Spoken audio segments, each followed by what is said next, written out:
working on this project, and you see a memo there from him that talks about the eventual plans that we will make in regards to the various changes. But we're not doing anything now. We're probably going to do that later. Got an annual update in regards to the facilities and structures that the Public Works Department has responsibilities for.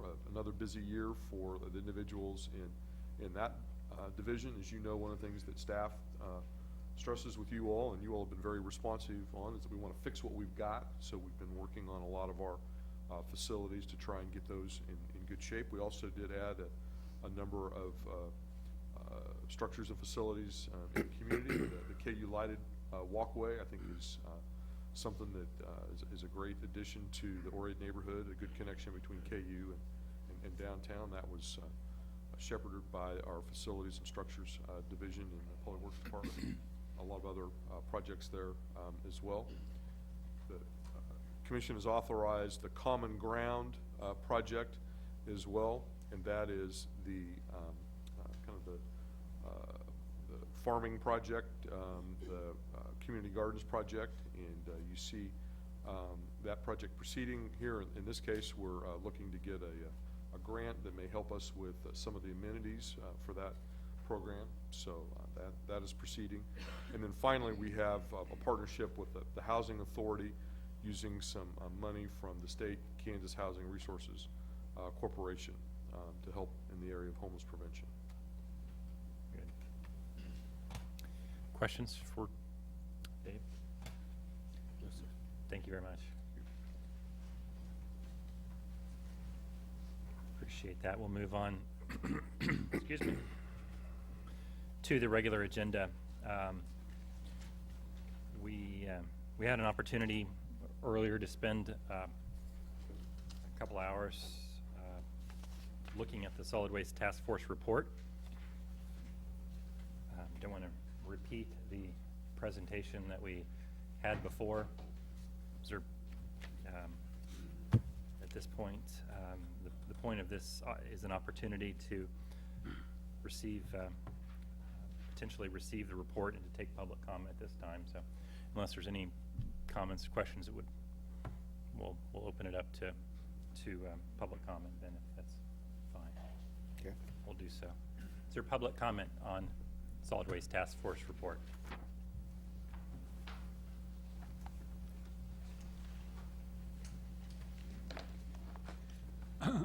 I'm Bill Mitchell. There are too many angles in this trash business to touch on all of them in 3 minutes, so I'll hit only one. The stated goal of incentivizing trash reduction is an admirable and one hopes achievable one. Unfortunately, the proposed plan, as I know it from the newspaper, sets a goal, but it fails to offer meaningful incentives.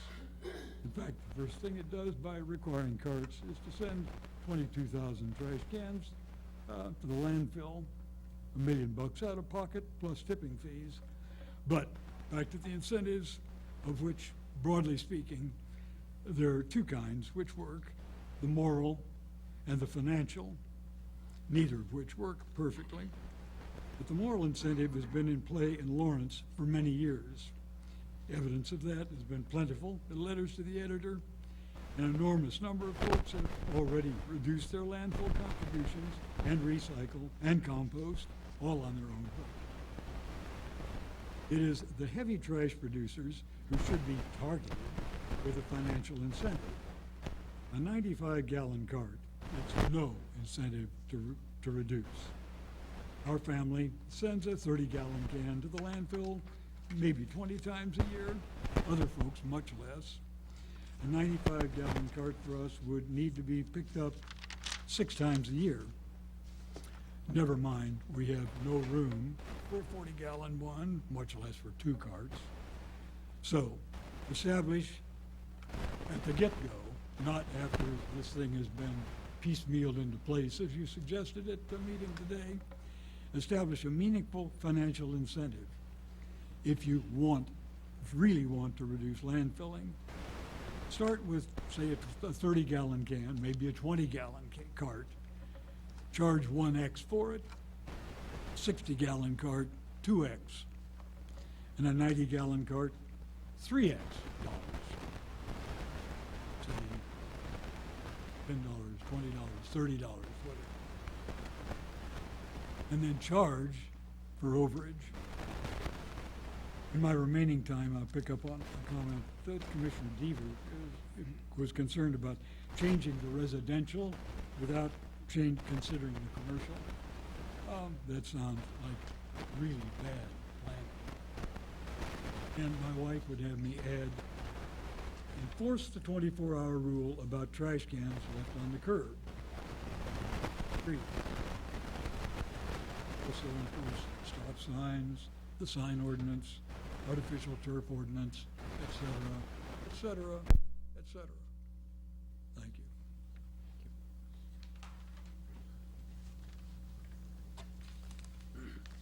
Hello, my name is Barbara Buck, and I have some questions and observations.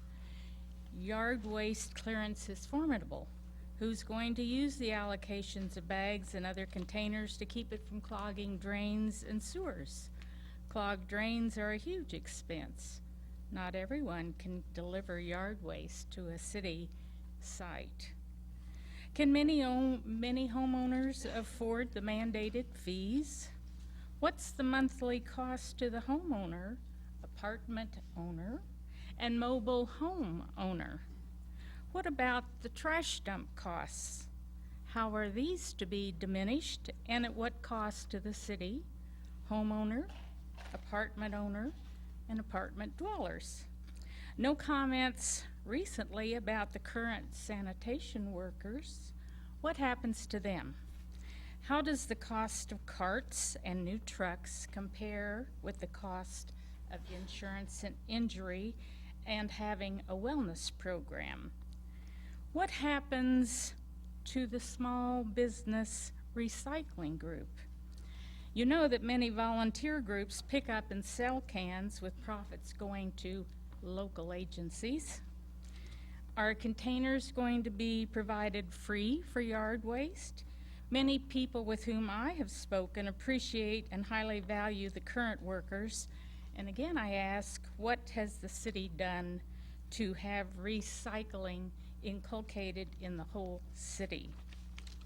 Trash containers emit a lot of smells, even controlled with lids. Left outside for lengthy periods of time, flies and other wild critters join the crowd.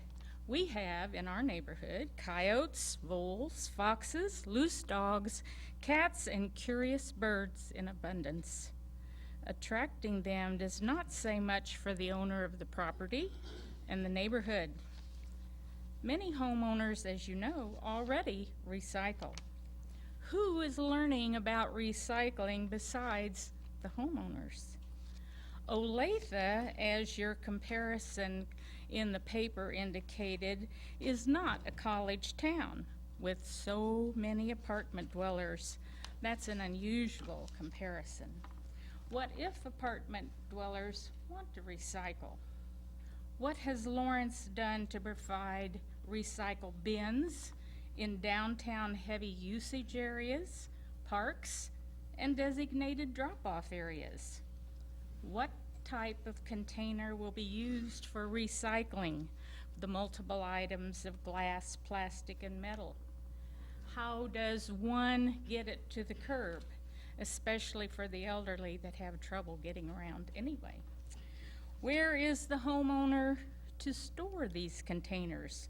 Many people have no garage or other space, and many cannot push a heavy cart to the curb. Will only the designated trash container be picked up and emptied?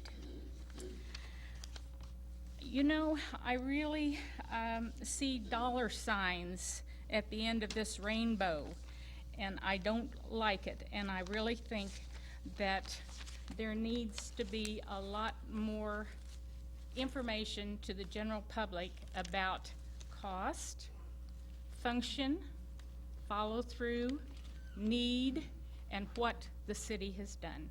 Thank you.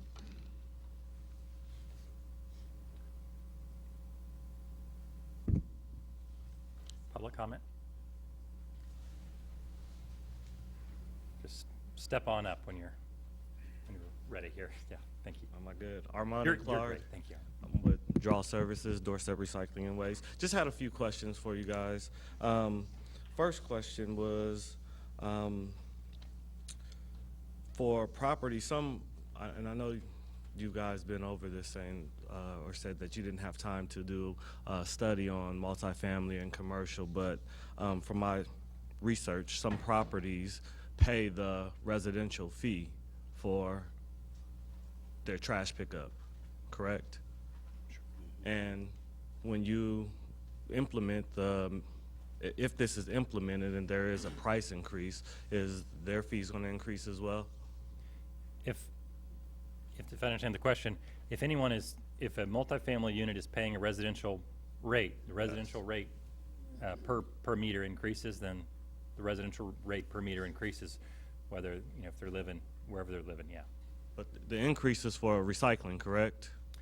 The proposal that's before us today is to receive a report, one item of which is a recommendation to establish a request for proposals, which would establish costs and potentially get at some variety of different issues regarding commercial recycling, which is, I know, of importance to you and your business. Yeah, we're at a point where we're investigating at this juncture, I guess. I don't understand, but if you're going to increase the rates, it's for recycling, correct? So that it can cover the cost of recycling.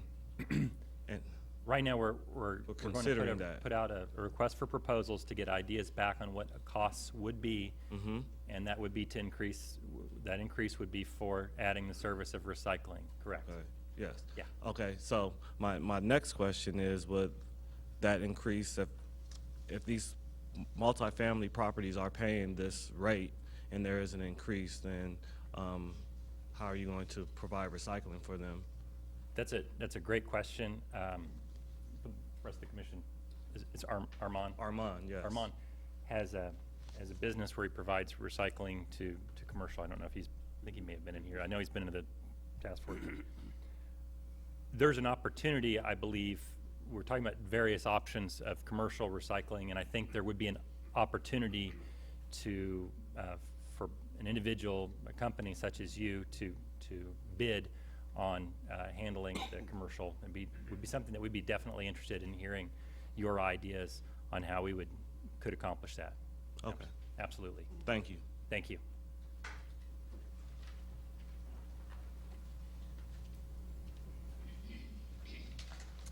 Hi, I'm Chad Luce. I'm here representing the Sustainability Advisory Board. We presented a letter, and I won't read that letter to you, just point out a few quick things. 2008 survey showed that residents do overwhelmingly support curbside recycling. Our recycling rate is at 38%. We could certainly do better than that, and incorporating mandatory curbside would definitely increase that. Standard containers will introduce variable rate pricing, at least the option for it, and that option obviously doesn't currently exist with the current trash program. The containers will increase efficiency, and perhaps most importantly, it'll reduce worker injuries. We've seen that through studies like in Olathe. And there are valid questions on this: will we have space for the cart, the ability to move the cart to the curb? Are the carts big enough?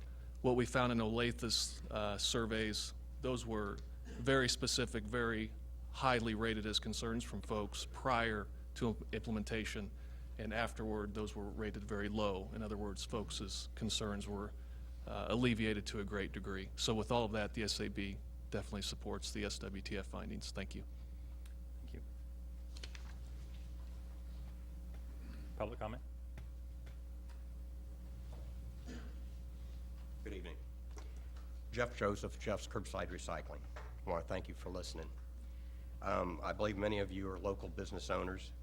I would hope and strongly believe that if you were to be, if this governing body were to be entering into your private sector, you would be on this side of the mic instead of that side of the mic. But I must say that I'm not standing alone. Currently, most Lawrence citizens know where and how to recycle within the city. Whether it is hired in a company such as myself, driving it to Walmart themselves or one of the numerous sites around town offered by the city, by Deffenbaugh. I strongly feel that the people, if they want to recycle, they already are. All people have a, excuse me, all people I've spoken with, whether it's customers or not, are against government-run mandatory recycling and want the option to be able to opt out. The people within this community should have the opportunity and availability to not to be forced into it by government policy. Thank you. Sorry, Mr. Jeffs? Was it? It's Joseph, Joseph, Mr. sorry. Joseph.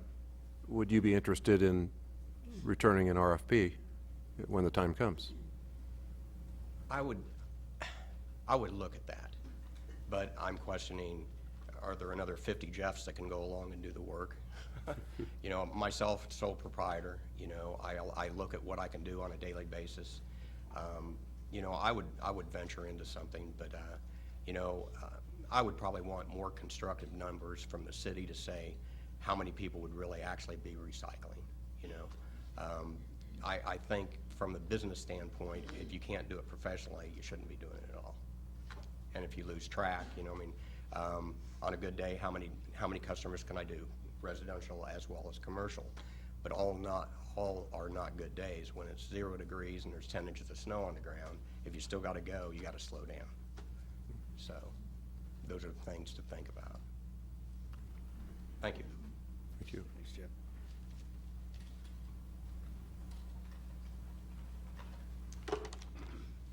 I'm Leslie Soden, speaking on behalf of the East Lawrence Neighborhood Association. Our board voted unanimously in February to support Solid Waste Task Force's recommendations. We hope that the city implements these recommendations, especially the one regarding a citywide recycling program. Our neighborhood is very pro-recycling, and we hope that by making it easier to do for the average citizen, more people will start recycling for the first time. We also hope the city will, one day extend the recycling program to multifamily housing and commercial locations, especially bars and restaurants. Lawrence is seen as a forward-thinking and even earth-friendly town. This could be one more feather in our cap. Thank you. Thank you. Public comment?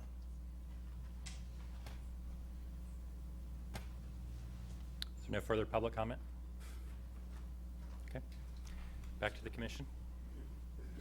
I think I'll start out maybe, I had a couple of questions I thought I'd address. You know, I guess one of the big comments is the size of the carts that we're talking about. There's a variety of sizes as you come in here, you can kind of take a look at. The Solid Waste Task Force recommendations did not specify a size that would be the standard size cart, for the reason that, you know, that's I think best left to the professionals. You don't design that by committee, I think, very well. I mean, we had a lot of meetings, we had a lot of education given, but I still don't feel qualified to judge more than what you know, my family, I guess, and my business need as far as a trash can average size and that sort of thing. You know, getting at, you know, the recommendation does encourage a move towards variable rate pricing. Pay as you throw is another term for it, and but doesn't go so far as to say that we need to, you know, immediately start putting stickers on, you know, extra bags and that sort of thing. That's something that we need to get at first. You know, maybe, you know, standardize, get a recycling program in place, and then work on, you know, what's left, and are we achieving what we want to achieve, and how can we get at this equitability issue. So I mean, it would be very difficult, I think, at this time to jump so far as to say, you know, 1x, 2x, and 3x in the sizes, but that's a laudable goal in the future, sort of long term.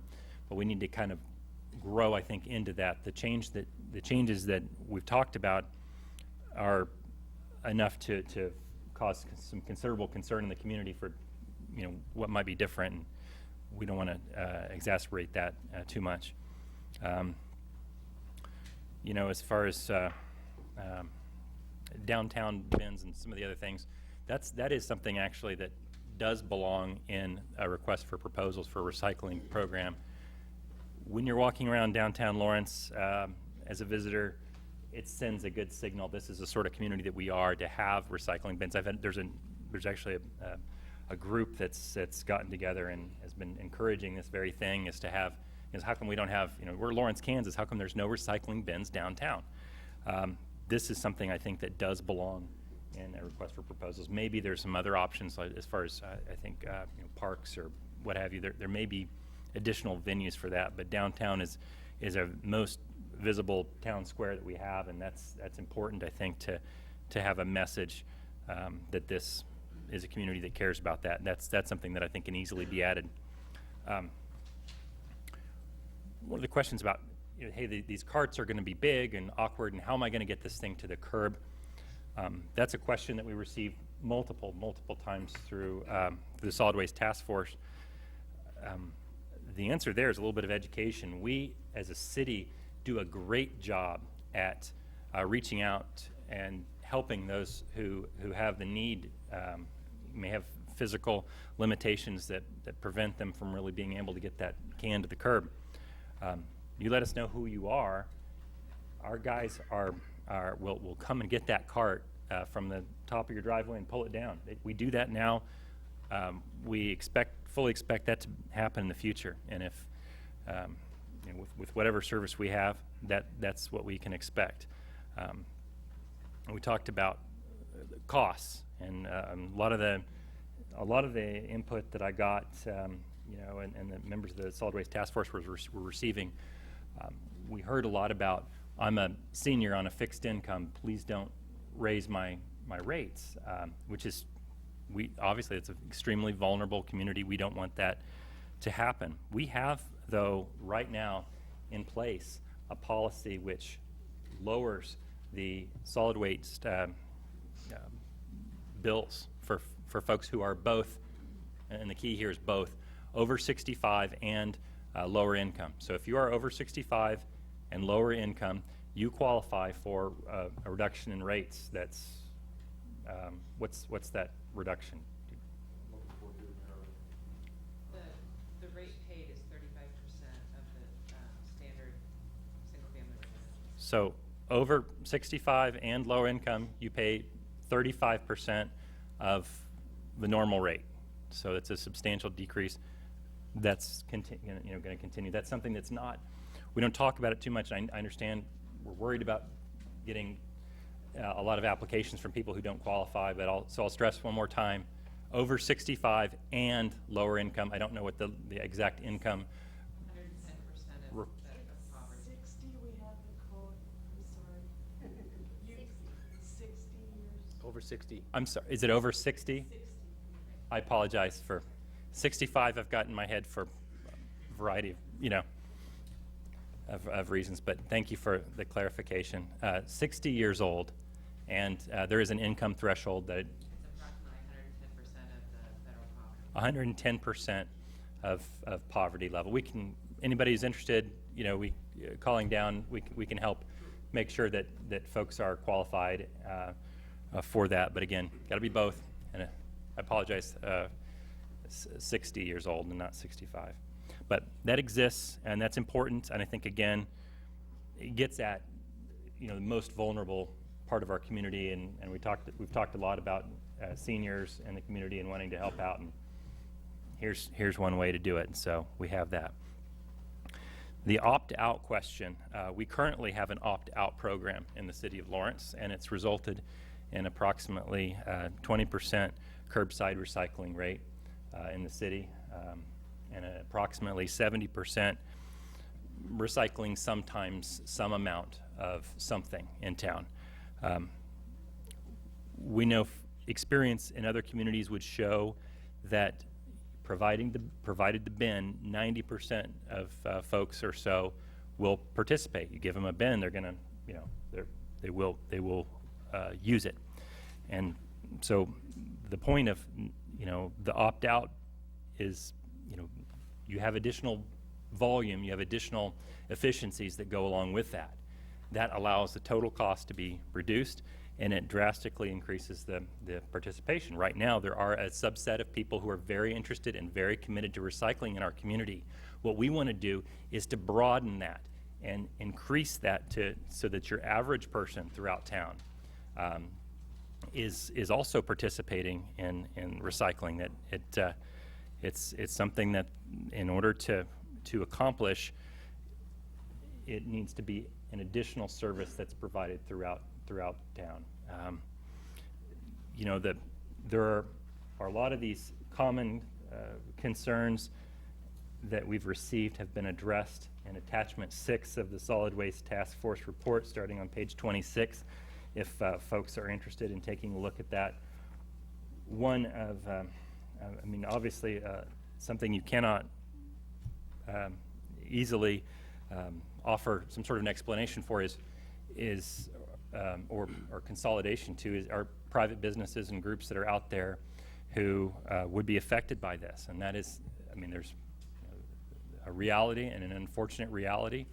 I appreciate the work that's been done, and I hope that there are additional services that may come about that will allow folks who are in this business now, or charities, to continue to participate. And we'll have to look for those opportunities for folks and try to minimize the pain of any change that would be offered.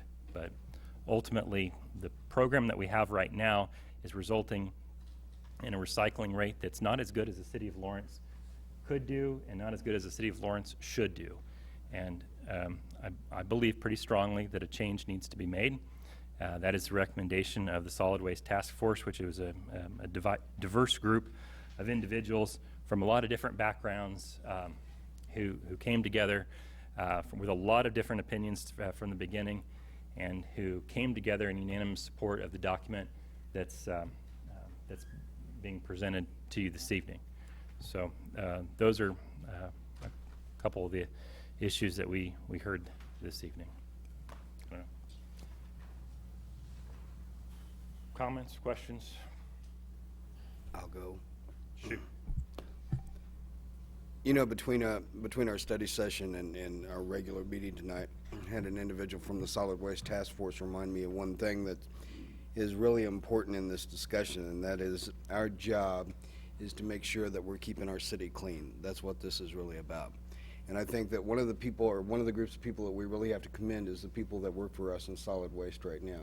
These folks do a good job. I mean, it's an amazing deal when I don't care if there's a foot of snow on the ground, or I don't care if the temperature's below zero, or I don't care if it's pouring down rain or anything about it. These folks are out there working, and I want you all to know how much myself, and I know the members of this governing body, appreciate the work that you all do on a daily basis. We can't thank you enough for that work, and that's just something that I think everybody in this community appreciates the work that you all do, and I applaud you for that. I want to say that as we look at all the plans, and Mayor, I appreciate your enthusiasm and the work that you did in working with the task force. And I want to thank all the members again of the task force that I had the opportunity to appoint in the last year, I guess, when the task force began their work. There is one part of this that I want us to understand, and I think it meets a number of the things that are going on, is that one of the recommendations here from the task force talks about is the desire for phased-in approach to the recommendations that they've made. And that means that we're talking about containers first, then automation, then recycling contract. And the thing that's important when we talk about this is a statement, the last statement that's made on this part of the task force. It talks about public outreach will be critical at each step in this process.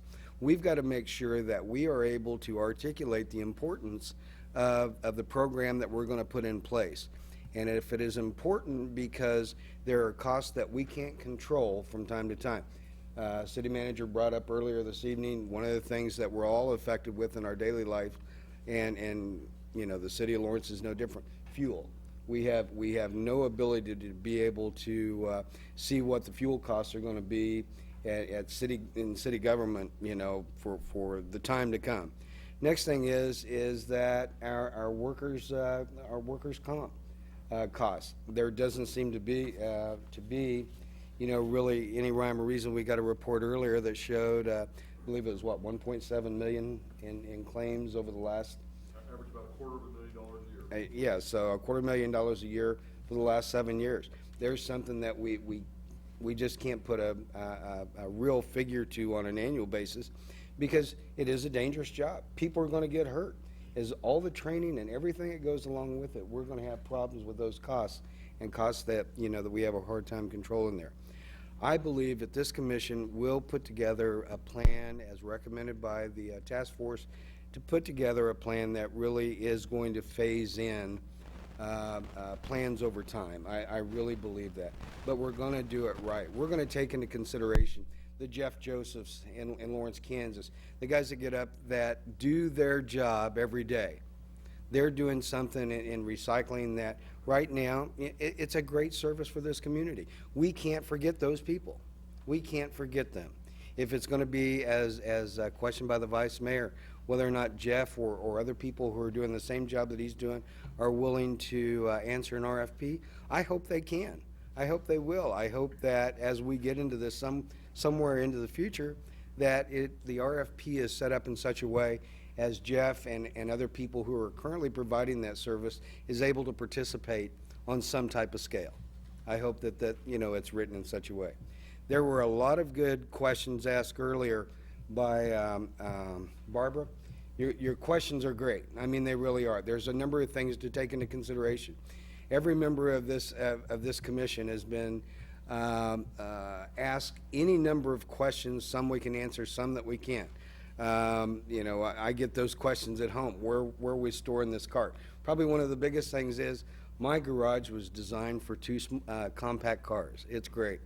If I put my large city container at the front of my vehicle, I'm always having to start my truck and back it out to be able to get the dumpster out. So I'm sitting there thinking I'm defeating my purpose a little bit here of trying to save some kind of energy cost. So there's got to be a way of doing that. And I know a number of people have those concerns.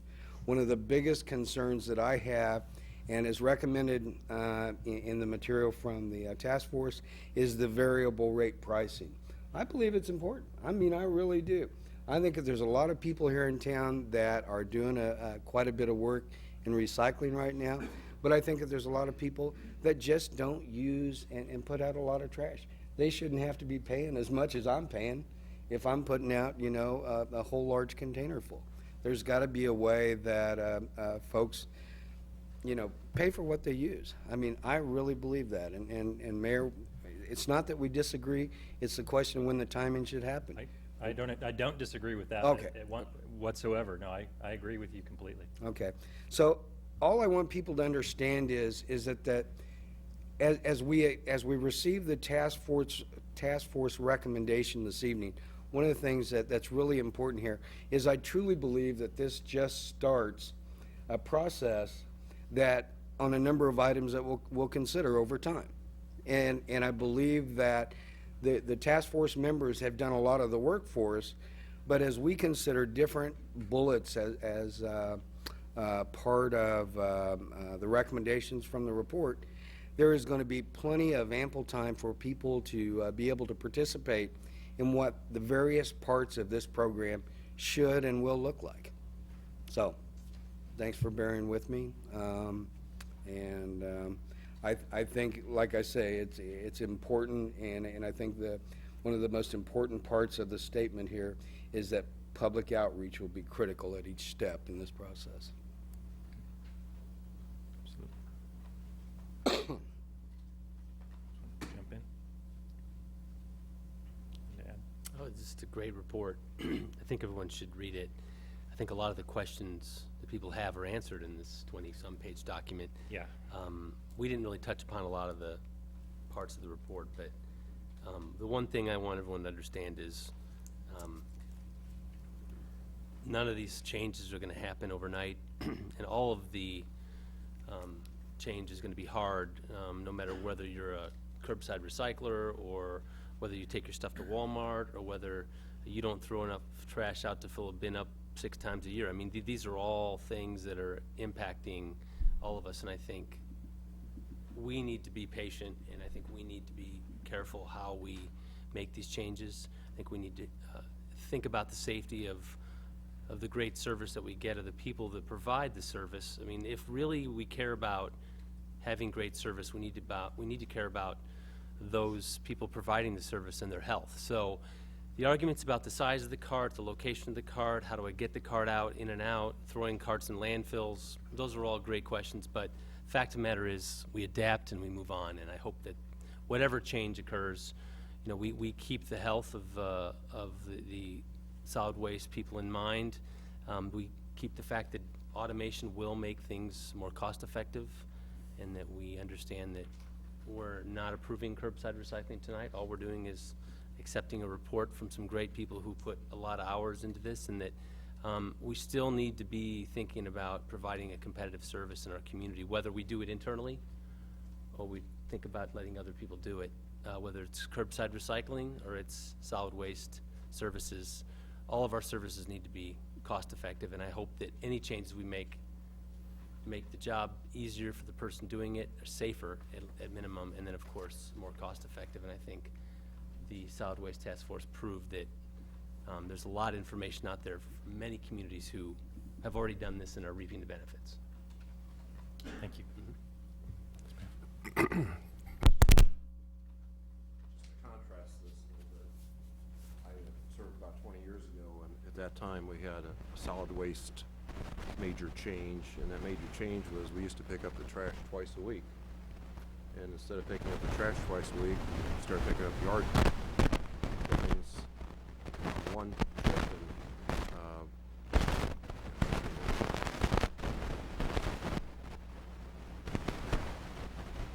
sorry for the static there. But anyway, the change was made so that we recycled our lawn components in one pickup and then our trash in another. And, you know, you sat there, you hear some of the same comments tonight that I heard 20 years ago. You know, why do we need to change? This is going to be disruptive. Trash cans are going to smell because instead of getting picked up once a week, it's going to be, or twice a week, it's going to be once a week. And you know, we worked through all that. And it's been a great, marvelous success to where we're saving lots and lots of tonnage out of the landfill. We've got compost. We've got people that are taking the compost, and that's running out. So, you know, it was a great endeavor, and it worked out very well. And I believe that this change, although it's going to be difficult for some people, in the long run, we'll work through it. It'll be piece by piece, step by step. Everybody will have a chance to interact right here each time we try to make a decision to work through these different components. And in the end, we'll have a very, very viable, very productive system that'll save on the health and welfare of our employees. We'll recycle more tonnage of goods. It'll make us greener. It'll make us a better community. And you're going to love yourself more for that.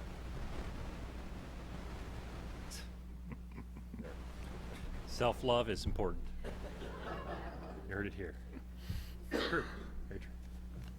I just also wanted to thank the Solid Waste Task Force for a great report and all your time and effort spent on this. I reiterate most everything that's been said here. Really, change is difficult, even if it's for the better. We just know that's how it works.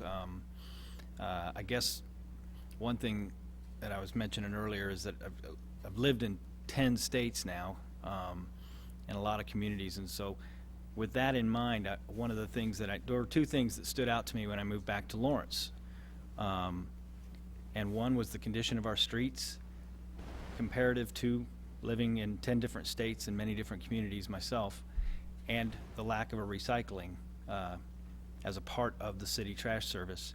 And I've lived in a lot of places that don't consider themselves progressive. You know, some that are, some that aren't. But at any rate, in those two areas, it was the weakest of any place I had lived. Really proud to see what the city's done over the last, especially here recently, as far as addressing the road conditions. And those were painful changes. I know we called it the summer of inconvenience, but I call it the summer of improvement. And I know we've got another one coming. And those are good changes. They're a little painful to go through, but in the end, we're going to benefit for a long, long time. So again, change is difficult, but I agree also it needs to be done. My biggest concern in this whole project is going to be from a cost standpoint. I think it's great Mayor Cromwell pointed out some things that there's a lot of misinformation or concerns out there that could be alleviated through some really good public outreach and education. For instance, the low over 60 and 110% of poverty level or less only pays 35% of the cost. That's one thing I think a lot of people don't know. Any rate, we're going to need to do a good job of educating folks, and I do think it's important, and I know that we're all very conscious of just how much this is going to cost, and so there's a lot of options and things to consider out there as to whether or not commercial recycling, you know, a company that bids on this and the city considers commercial recycling as a part of this project as well, because that's lucrative and could help bring the cost down for residential recycling. There's a lot of things we'll look at there, but at any rate, I feel comfortable we'll come to the right conclusion, or the best one anyway. So, Thank you. Yeah, that's. I want to once again take an opportunity to thank staff, participation.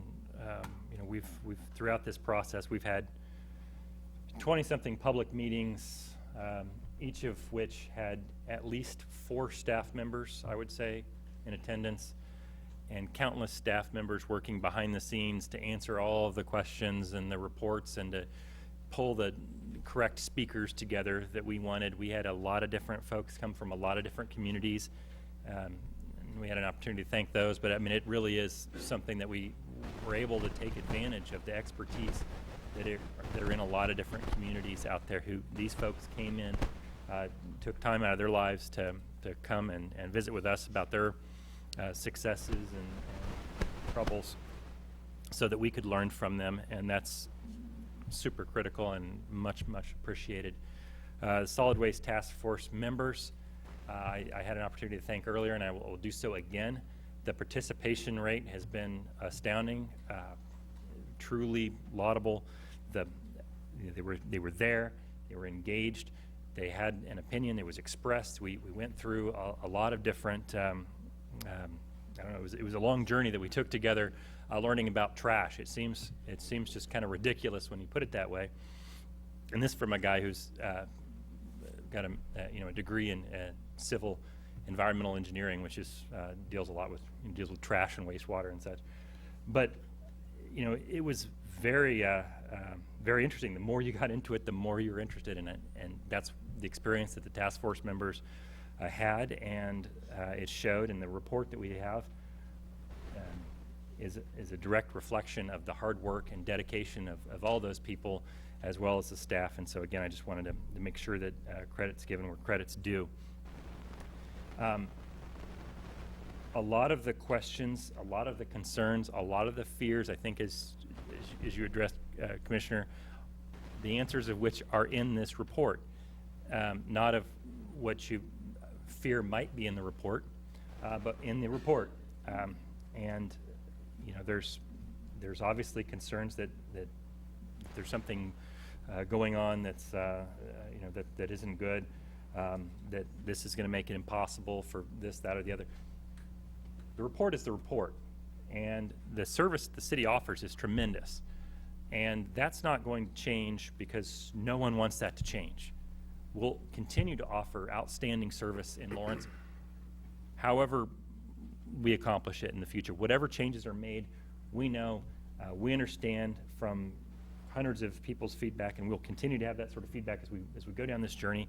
No one is going to want to change this for the worse, but there are changes for the better. We have a good system, and sometimes, you know, people say, you know, if it ain't broke, don't fix it. But we can't. We can actually improve without, you know, keeping what's good about what we have and expanding upon it and understanding the lessons that we've learned and that other communities have learned and growing from that. We do want to help out the small businesses that are out there and the nonprofits that are relying on this, and to whatever way that we can help them, we need to do that. I think that makes a tremendous amount of sense. But what we have here is a great start. I do believe it's, like I said, it's going to be a journey.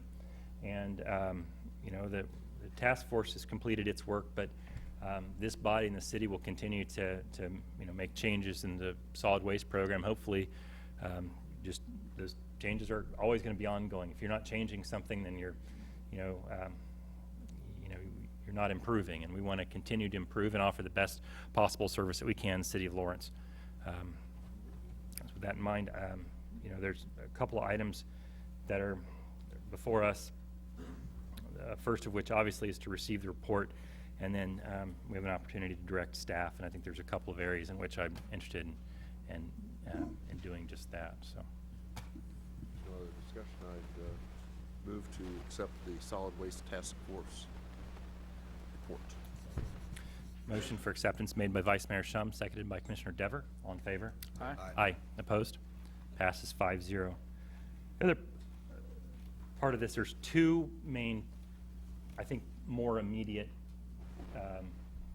recommendations. One of which is to discuss providing standardized carts to our citizens. And there's a lot of different reasons for that, and we've talked about that. The main one is worker protection. So we talk about, you know, maybe it's going to be inconvenient, or maybe it's going to be difficult. Well, we can help you if it's too difficult to move it. There are a variety of sizes available. A 35-gallon cart is not very big. I think we can get around some of these issues. But I am interested in directing staff to examine this and come back with some sort of a proposal to us that we can, for our discussion about whether we think it's going to work or not, or how we're going to pay for it. You know, so we have got costs, we've got size. There's a variety of different pieces to it. I would like to see that compiled and taken back to us. I think that is I think priority number one here. We have workers who who are being injured because of the way we do things now. I think it's up to us to fix that. I think it's our number one priority. I'd like to see that done as quickly as we can. Is there?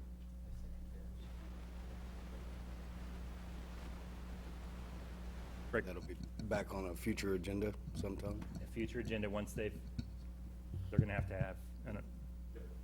No, exactly, Mayor. What I think we'd come back with is an implementation report that would recommend how we would implement moving toward containers. We've got to change our ordinance as far as the fee we currently charge for that.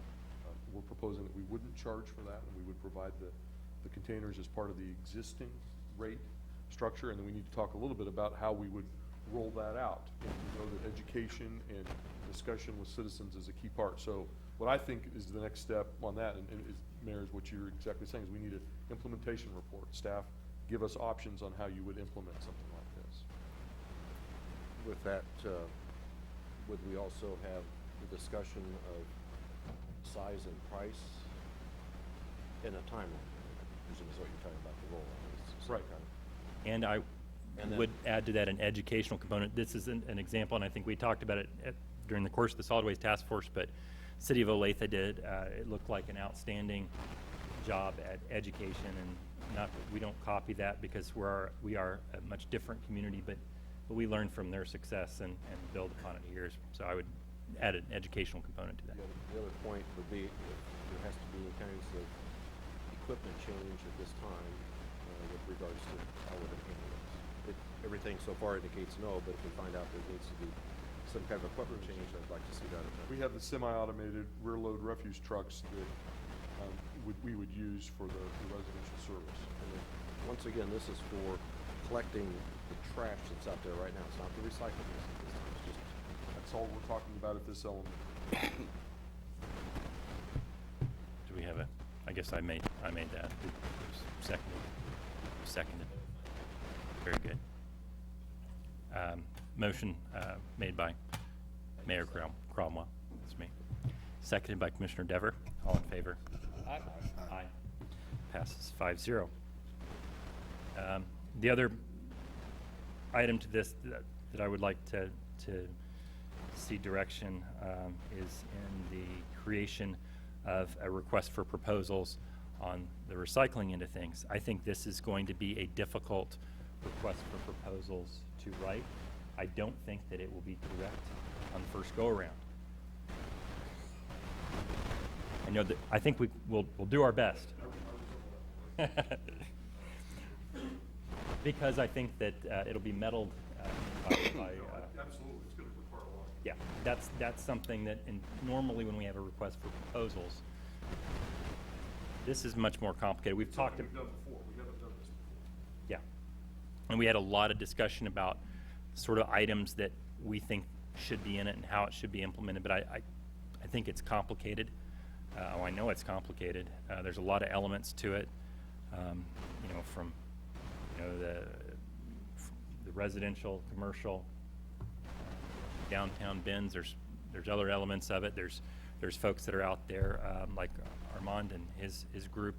There's a lot of different elements to this that I think that going to be complicated, and we'll need some massaging as we get that out. But I would like to begin that process. I'd like to start marching down that path. So what if we said we would get a report back on RFPs? Because it seems like there's several ways to go, as we talked about in the study session. There's a commercial element, there's a homeowner element, there's apartment, multifamily. And it may be that we end up with 3 different types of RFPs. It may be that the city decides they should be doing it, we should be doing it. And it may be that we want a single source. Also in there, what are going to be the collectibles that we're going to collect? Is glass included in that? That seems to be the oddball item. So to try and break it down into little smaller bites, maybe we just get a report back, because I am kind of like the mayor. We're going to probably need to bat that around a little bit to try and round it off to where we feel comfortable. And there's going to be a lot of interaction from the public. I mean, we just promised them that here a few minutes ago. So I guess I'd rather leave it in a report status, and then as soon as we have a discussion 1 or 2 times, then maybe we can get to the actual RFP and how it will roll. I mean, it might be just easier to function that way. Is there a suggestion? I think the Vice Mayor's suggestion is probably the right way to proceed. We'd obviously have a report, probably links to examples of RFPs. There's going to be some standard RFP language that's going to be true in every document. Then there's obviously going to be a number of choices that you're going to want as well in a document, and more that we really learned today about what we might want to request. One thing I want to make clear is that, at least from the way I would look at it, is that city staff isn't going to prepare a city response unless you direct us to. I mean, you direct staff, so I think that goes without saying, is that if you want us to prepare a response on behalf of the city as to how we might provide curbside recycling service or whatever it would be, then we will do that. I think we'd like to do that, but we're not going to do it unless you direct us to. Does that make sense? That's the next step. I mean, I think you get the report. Yeah, I just want to add, whatever RFP we bat around, let's try and make it modular so that we could divide up the city into pieces, and I think it would allow one to bid on one-to-many of those pieces. And I mean, if we are the ultimate billing entity for the city, then it would only be a few more issues for us to deal with multiple vendors rather than one. That way we take care of the potential for smaller vendors to participate. We allow larger vendor to participate, or we can pick and choose how we divvy up those sections as well. I think those are ways to, comfort and coordinate with companies that are already here, and also invite maybe one that could take on more of the responsibility as well. I think that's kind of what I wanted to walk away from here tonight, is that we're not looking to put anyone out of business, nor are we looking to do more business ourselves, but we need to put together a proposal that incorporates the city as units, and maybe allowing us to attack it one at a time, or allowing multiple companies to provide that service. There are communities that have gone that route, whether they've quadranted off the city. I think is a fairly, it's been done. I think there's some cities that have done that.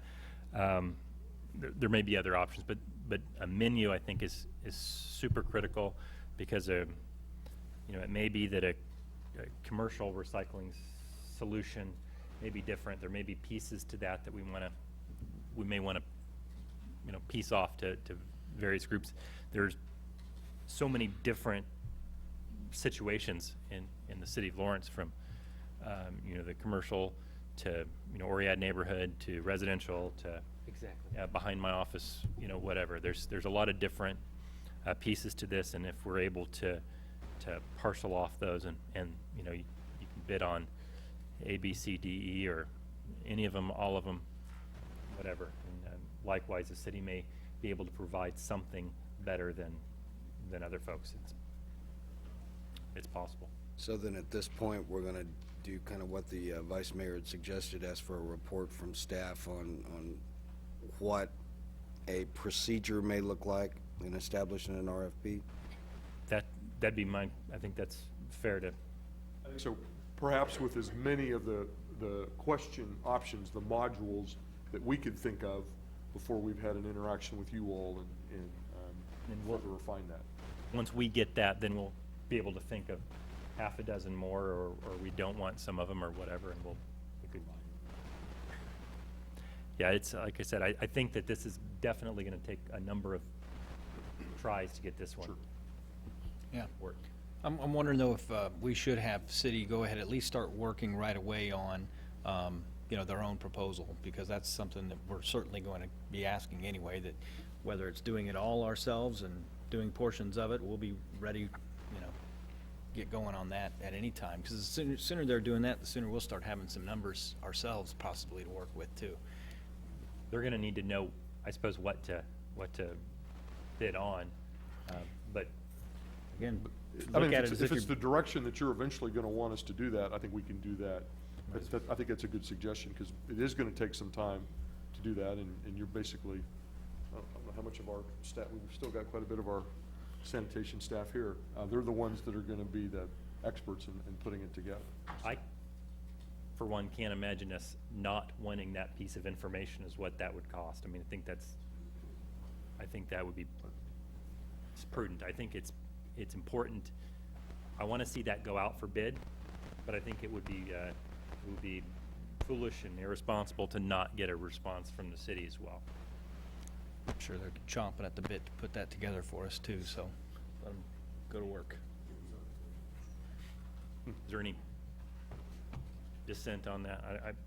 I think that's a likely direction, and I think time well spent moving forward in that.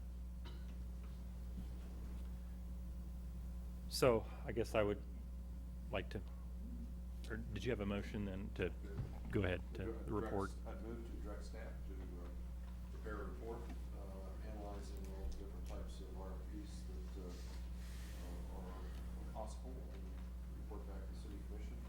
And at the same time, the staff will start to prepare a program of price and service for recycling by the city employees. Second. Motion made by Vice Mayor Shum.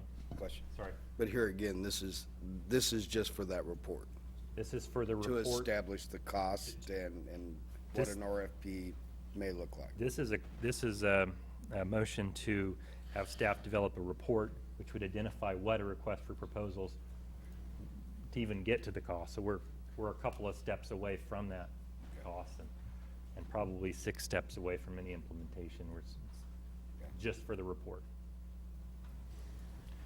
Motion's been made by Vice Mayor Shum, seconded by Commissioner Carter for that report. All in favor?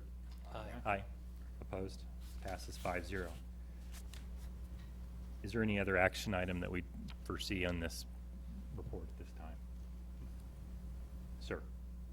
Mayor, the only other thing that I would think is that we don't want to lose track of some of the other elements in the task force report, and then I just wanted to convey to the commission that what our expectation is that as we look at our service plans and our program plans, we're going to keep the task force report in mind, not implementing anything without your direction, but looking at that report for opportunities to improve the service, particularly as we even look, for example, at the 2013 budget proposal and those types of things. So just I think we've captured the major items in the task force report, but it talked about a lot of other services as you know as well. I think that's our plan for how we would look at those services. Great. I expect and it is, once again, it's a good report, and I encourage folks to take a look at it. If anything else on this item, or we'll move on. Rolling on. All right. Thank you.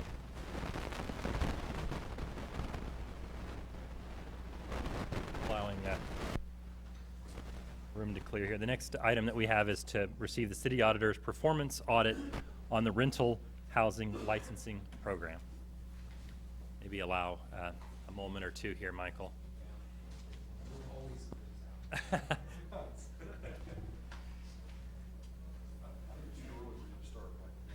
If we could, yeah, maybe we'll recess for a couple of hours and then allow you to go. No, we. You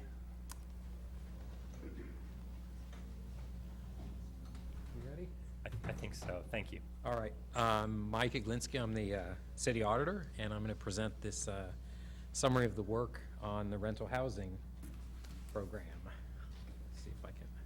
There you go. Whoops. Let's go back. The work I did looked at really two main questions. One is sort of descriptive. What is the program about, and what does it cover? And then, given that program coverage, has the city established a set of sort of good practices? The rental housing program is intended to protect the safety of tenants and also to protect the condition of neighborhoods. The city requires landlords to license properties, and the city inspects those properties once every 3 years. The program is focused narrowly and is fairly small.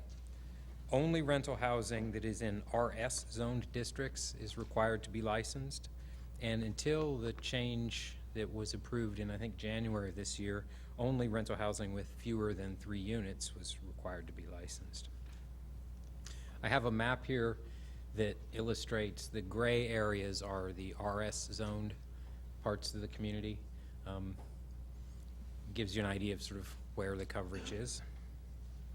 Rental housing that is outside of those RS zones is inspected. If a tenant makes a complaint, we will do an inspection. But those properties don't require licenses, and we don't do any systematic inspection of them. The result of this focus on the RS zone is that a fairly small portion of the rental housing in Lawrence is included in the program. It's going to be about 10% of the units. The program excludes rental housing in a number of parts of the community that are largely single-family areas. The map here shows several of the PUD zones that, going back about 5 or 6 years ago, used to be RS zones. So if you go back about 5 or 6 years ago, we required a license to rent a property in these areas. But when that change was made, we no longer required them.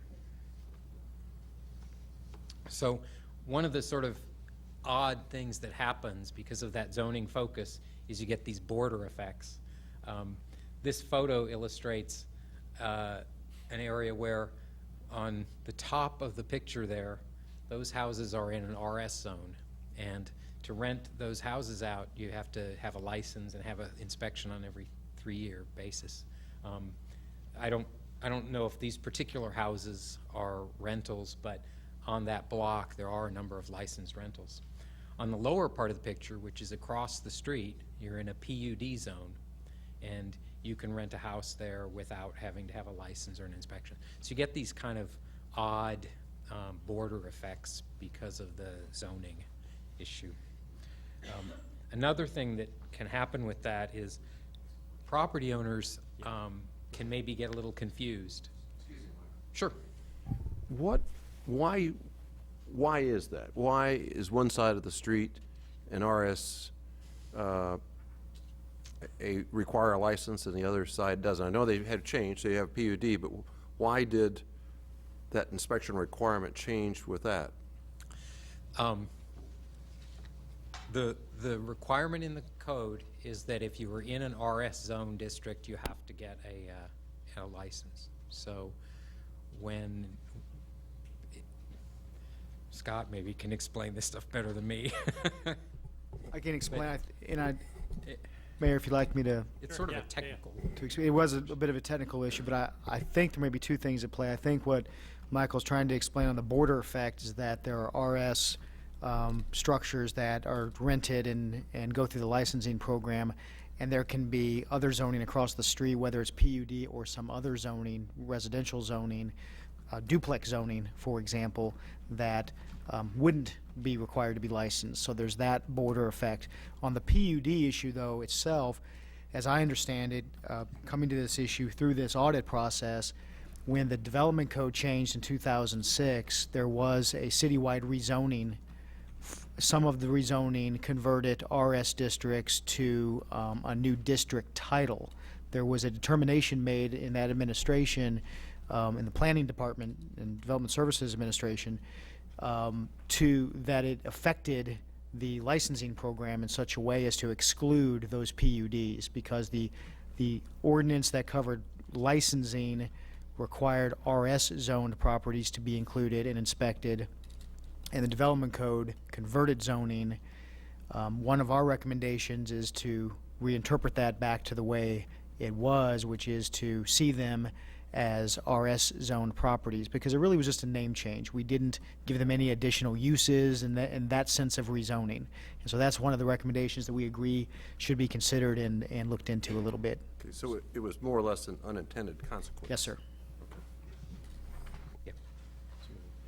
And it represents, I want to say about 160 rental units probably that are located in those areas. Maybe a little more, something like that, though.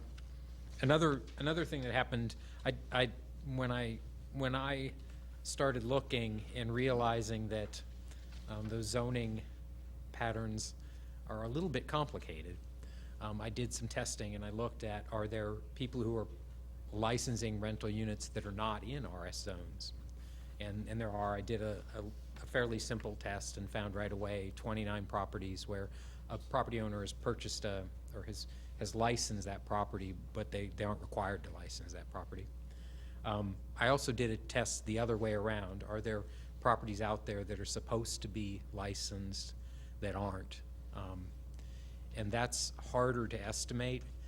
I just did a sort of test of the possibility of, I took a particular property owner that had a lot of single-family rentals, pulled out the zoning map and the property parcel data and looked at it, did an overlap in the GIS and found 12 of this management firm's properties that were in RS zones, and then I checked, do any of them have licenses, and none of them had a license within the last, say, 4 or 5 years. They had been licensed previously. I went out and looked at them to see, is the building still there? Does it look occupied? And they're all still there. They all do look like they're occupied or had for rent signs in front of them. So that's clearly an issue, and that's a little bit difficult. I couldn't figure out a good way to estimate how often that happens. I also, of course, looked at what are other communities doing. I looked at the 15 cities that I often compare with Lawrence, which are similar populations, all have large university populations, and they were about evenly split. 7 of them have rental housing programs. One of them has a business licensing program that doesn't do any inspection, but requires a payment, and 7 of them don't.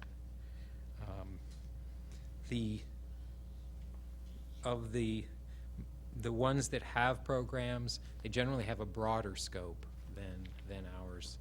None of them had a zoning-based focus.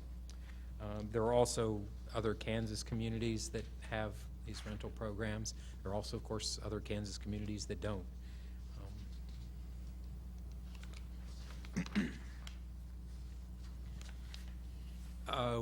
People ask me, so should we expand the program? And I decided to answer that question is sort of to punt it. That's a question of sort of for the commission and for the community's values to make a decision about.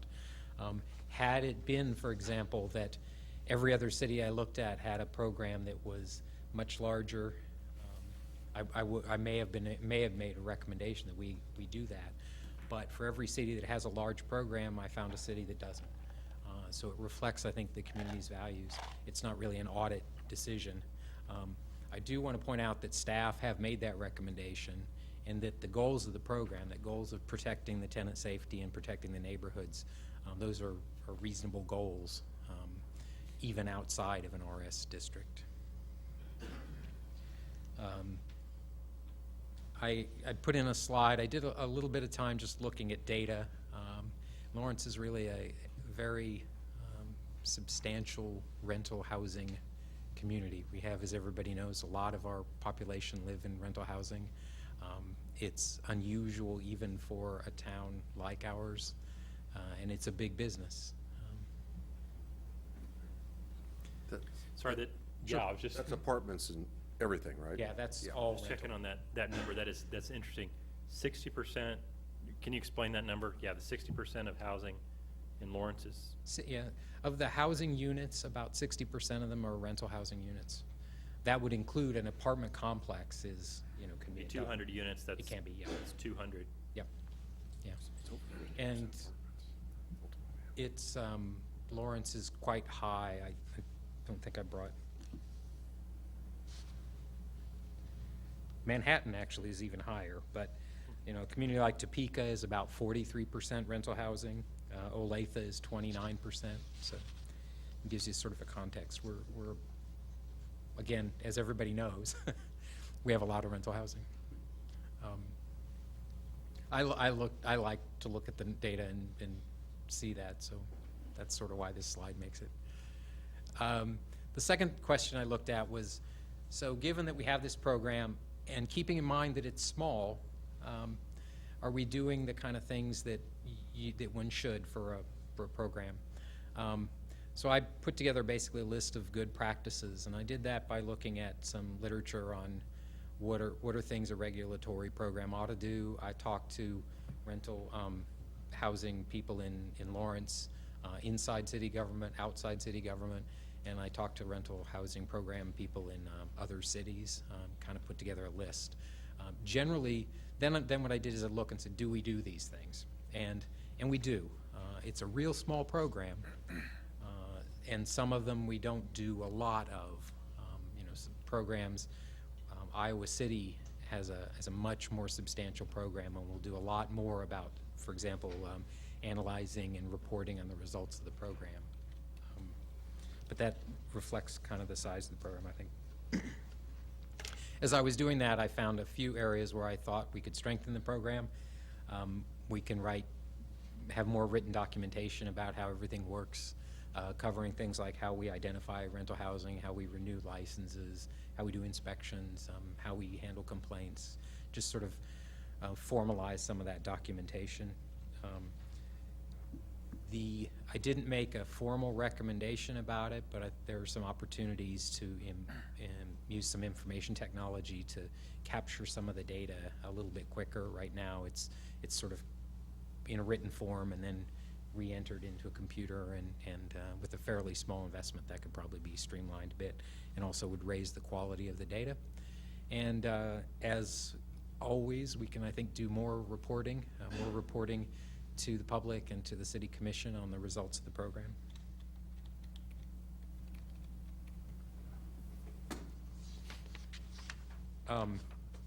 The fees, the license fee for this program is $25 per property, and that was established in 2001.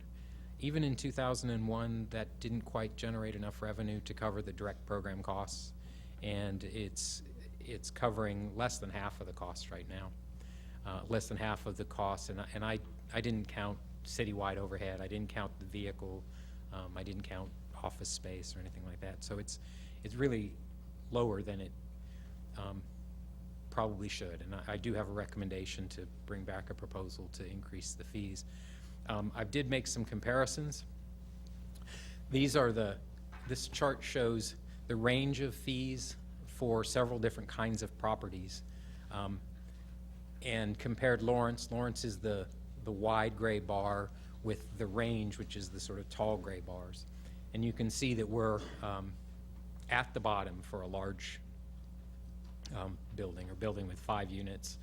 We're just almost at the bottom for a building with a single unit, and we're really substantially below the top. These were for this is looking at the 7 other university communities that do have programs. And again, of course, there are communities with no licensing, so we're above that. The 4 recommendations I made, which are outlined here, to do some writing some policies, to do a little bit more measuring and reporting on performance, revise the fees to cover more of the program's cost. I think that we could get back to about the level of cost recovery where the program was established, with a fee of around $40, something like that. There are also, of course, alternatives. A lot of other communities have fee structures that are based on the number of units instead of the number of properties, or a mix of, it'll be $10 for the property plus $5 for each unit. There's a real mix of those. And finally, I thought we ought to, I think the way I worded the recommendation was staff should seek direction about those PUD areas that Scott talked about, of essentially, if that was an unintended consequence, we should fix that. And I think it was an unintended consequence. I'm happy to answer any questions, and the report is, as always, actually, I think it's not yet on that auditor webpage, but it's on the agenda page right now, and I'll get it up there tomorrow. Are there any questions for Mike? Yeah, Mike, in the Manhattan program, do you have an idea of how, was that just NRS districts there? Or Nope. It was bigger, and any idea why they canceled last year? I don't know if I've got anything in here. I did talk to them. The program was pretty new. They created it, I want to say, in 2008. Do you all know? 2010? And then, yeah. Yeah. And then they were considering some changes. I think they were considering lowering the fee, and there was no agreement on what to do about that, and there was a vote to eliminate it. Okay. So, and it was I don't think it was expected, and it was very early on in the life of the program. Yeah.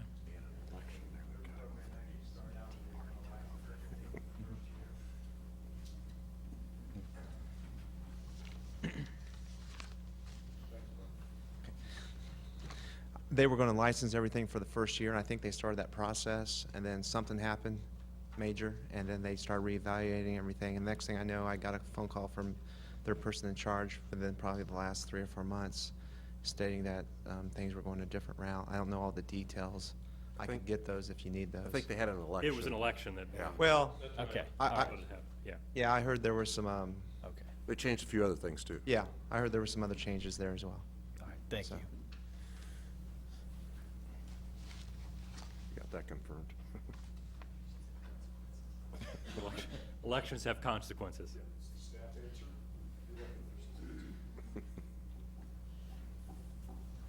Sorry. Other questions? Questions? Just about the PUD again, and maybe this is a question for either you or Scott. How many areas, or how big is this relative?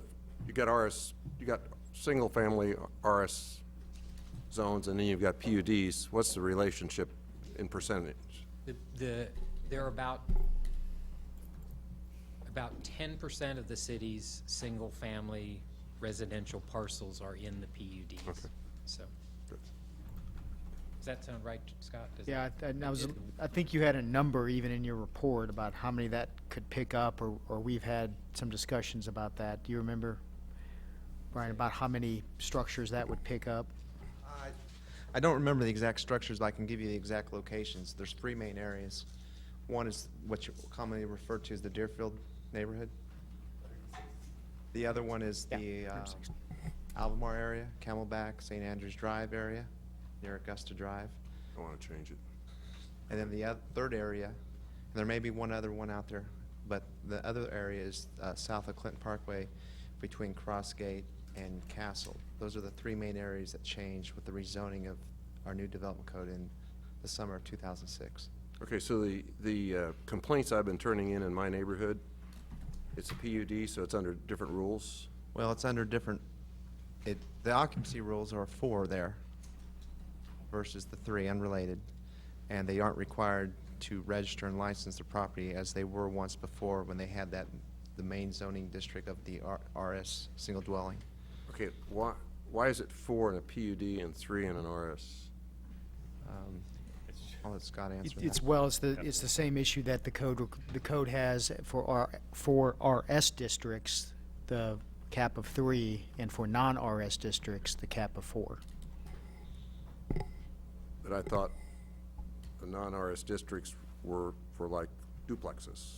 Well, it would be anything that doesn't have the single-family residential zoning category. Then how did my single-family neighborhood get to be a PUD? I know there was a change in the... Right, and I can research the specifics of each one of these. We haven't gone in depth into discovering the exact history. It would be a good thing to come back and bring you a report on, I think, because we know, for example, that it's a consequence of the development code change and the rezoning of these 3 major areas. Michael had a map of them up here that affected the licensing program. We can also review whether or not that had an impact on the number of occupants in a home, whether that changed it on that day from 3 to 4. So we'll bring you that report back. Okay, thank you. If you look at the makeup of the PUDs and the RS zones, just look at the number of parcels by land use. So land use is single family or multifamily or duplex or triplex. They're very, very similar. There will be a few more duplexes in a PUD than in a RS zone, but they're very much similar areas. Yeah, when I was reading this report, I saw that my neighborhood's a PUD. I never knew it was a PUD. I was Well, if you, shocked. yeah. No, and I think that's one of the reasons why some rental housing owners license properties even though they don't need to. You kind of have this feeling of, oh, well, I'm in a RS or I'm in a residential neighborhood, I'm supposed to get a license. But there are parts of town where, my neighbor is in one zone and I'm in another, and it doesn't, you have to check the map. And just, if you don't think to ask, if you send in your license, I think we license you. If you ask, we would check and tell you, but I think sometimes it'll slip through. Questions? Thank you, Michael. Public comment on this?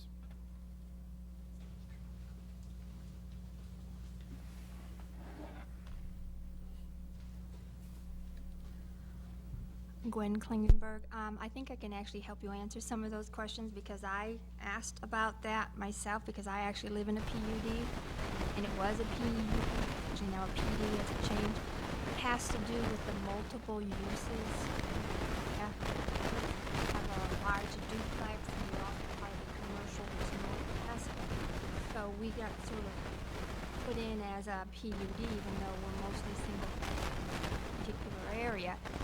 And if you were to go through my neighborhood, you could really tell pretty easily which are the rental properties and which are the ones that are single-family owned by how well they're kept. For your neighborhood, you have a big golf course in the middle, and if I recall, I think it was Linda Finger who gave me this answer. It's been a while, so I can't remember exactly who, but it was somebody at that time, maybe Sheila or Linda or somebody on the city commission, I'm not sure. But the reason is that some of these places, they have, you've got Drury, so you've got some apartment complexes sort of mixed in there, so I think that was some of the reasoning. I don't know all of it, but I know that in my question, that's what's the answer, is because there were mixed uses, and so they couldn't make it all RS, at least as what I was told at the time, so maybe that helps. But I would like to say to it that, especially in the single-family homes, that the PUD is really considered. We have neighborhoods like Pinckney, which major portions of the neighborhood is single-family homes, but they're in RM districts. Because right after we got the new codes, well, just before actually, Linda asked land and many people within neighborhoods to take a look at their maps and try to determine if what was actually there fit the zoning. And all over town, we have a problem with things not fitting where they're zoned. And I was the coordinator at Pinckney at the time, so that's the one that I know the best. But almost half of, like the whole east side of Pinckney is RM, but that's where an awful lot of your single-family homes are. So unless we can figure out how to change the zoning, which we automatically hear, well, you can't do that because that affects the person who owns the property rights, we have this situation of people who think that they're in RS districts that aren't. And I think it's important that we try to do something and maybe consider expansion, because it's one way that equals the whole community. The cost, I was concerned when I saw the request for $60 over 25. I can understand it, I appreciate it. I'm concerned that that would really be a problem, because as we all know, in most cases, the costs are put onto the person living in the apartment complex. And a lot of students, and even a lot of people, can't afford these extra fees, so I am concerned about the cost. I know that there's a possibility of one way of doing it is to maybe get the cost first and then implement the planning so that we can fill the coffers first and then approach getting the people who can do it. Those are just some of the things that have been thought of.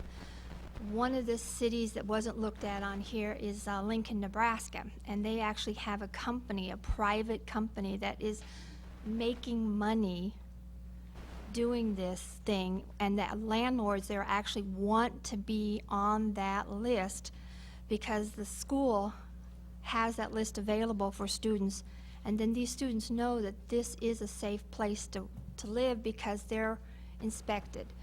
So I know that this is something that students would want. Having been a student here once myself, signed a year contract, and within 3 months I didn't have a bathroom, I didn't have a kitchen. I can understand how hard this is for people to live in places that are not really livable, but we're stuck after signing a contract. So I know my time's about up, but I support the expansion. I hope you do. But the request for the PUD, I honestly think we seriously need to take a look at this, because in almost every single case, you're going to find it's mostly residential with a mixture of duplex or maybe an apartment or two. But the residents who are the single-family owners and who assume that they're in residence are shocked when they find out that they're not. So thank you. Thank you. Public comment?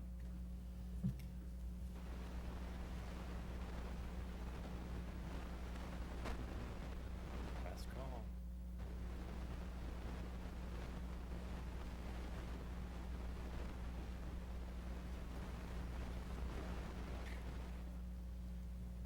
My name is Candace Davis. I've been here many, many times. Before I get started, though, I want to say I'm really excited about the recycling program. I think that's wonderful. And I would like to commend the Solid Waste Division of the city. They do a great job.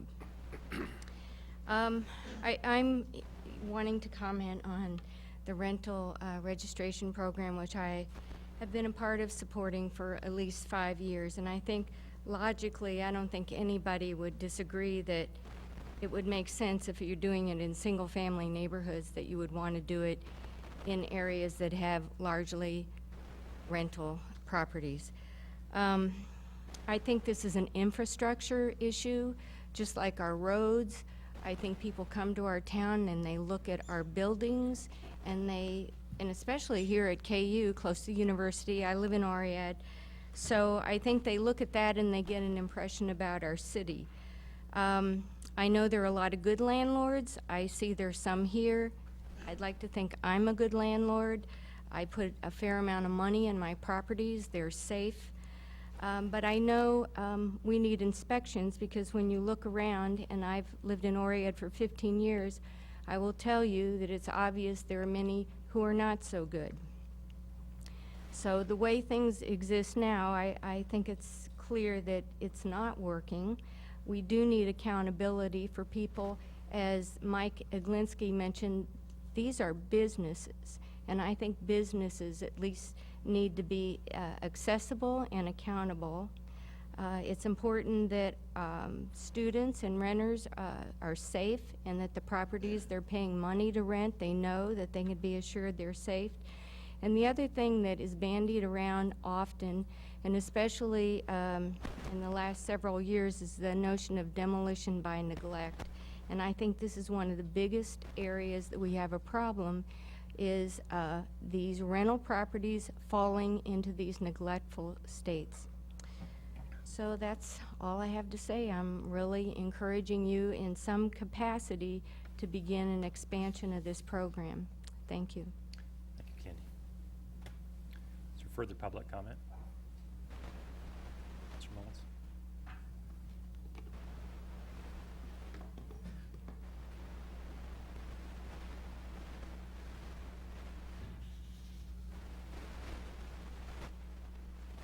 My name is Jim Mullins. I'm Field Director for the Americans for Prosperity.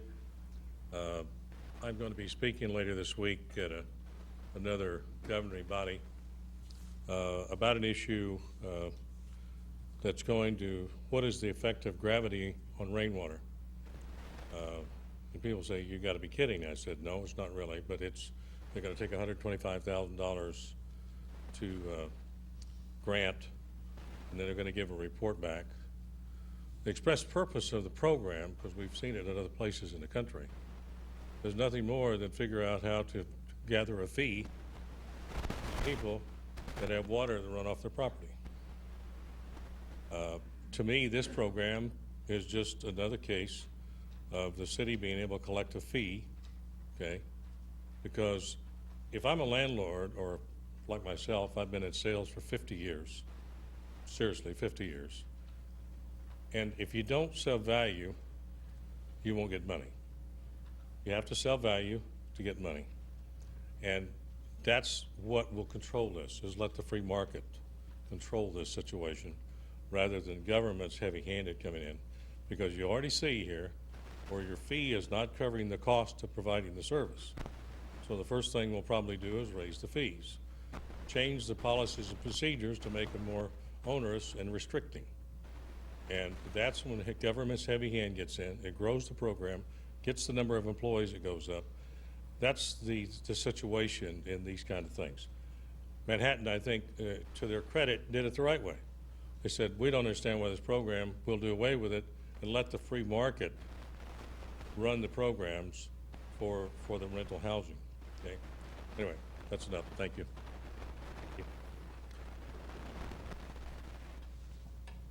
Hi, I'm Leslie. I went to K-State. I lived in Manhattan. I lived in some seriously trashy apartments. I lived in one place that was so bad that I eventually got kicked out by code enforcement. So as much as I like to hear about free market and how wonderful it is, I prefer regulation when it comes to living codes, living conditions. Thank you. Sorry. That was 18 seconds. We need to cut down on that in the future, Leslie. Very disappointed.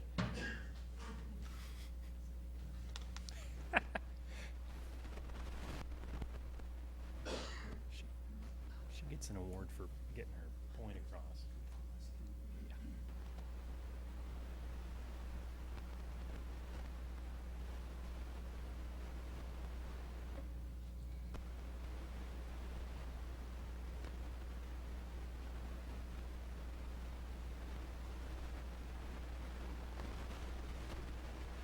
My name is Dan Dannenberg. I reside at 2702 University Drive, and I live on a street that has a lot of rental properties on it. Fortunately, in the past few years, our situation has improved because we've had owner-occupied residents move into the street and the area. We still have problems with rental properties that are not kept up and are occupied by, in one instance, a pig, which the commission saw so wonderfully to permit. And we need an effective rental control program in this city and an effective code enforcement. Now, you as commissioners and previous commissions have successfully kept the code enforcement function weakened and understaffed. You can grant Theodore Lawrence $100,000 over 5 years after they make their raid on the city treasury, but you can't find sufficient monies for the code enforcement office to carry out their function. This is a very strange thing. If you go up and down my street, you can identify the rental properties without even knowing who owns them, because you can tell by the look. And the look is usually much less attractive than that of the owner-occupied properties. So we do need some sort of effective regulation of this. I walked through Oriat, as I mentioned at a previous meeting earlier this year in January. My God, pardon my language. If that's what the private sector wrecks, then we don't need it, because that is nothing more than an embarrassment to this community. It is just unbelievable that that situation has allowed to go on. It can only be explained in one or two ways: sheer, unadulterated neglect on the part of the city in enforcement of codes, or, just to be blunt about it, corruption. Those are the only two ways that this could have come about. It is just appalling. And these rental properties are the equivalent of zebra mussels and Asian carp and purple leaf stripe. What those things do to the environment, rental properties ultimately do to the residential areas of a community. And as I say, my street is a good example. Fortunately, we have had some improvement. But if it ever becomes predominantly rental property again, I don't know. It's just going to become another Oriat, another slum. And my final point would be that we need to have in this community a change of perception about what our neighborhoods are supposed to be and what our neighborhoods should look like. We have a problem with single-family occupancy in this town, as the statistics by the auditor show. And we need to see what we can do to improve that. I don't know what the answer is, but we do need to make some kind of change there. And I guess it's frustrating to talk about this because we ultimately know there's going to be no change. There's a perfect example not a half a block from the mayor's business office. It is a slum that has been allowed to be there for I don't know how long, years, unoccupied as near as I can tell, and it's just a trash collection point right across from a bank building. And we need to have some kind of change in our code enforcement and rental registration. Thank you.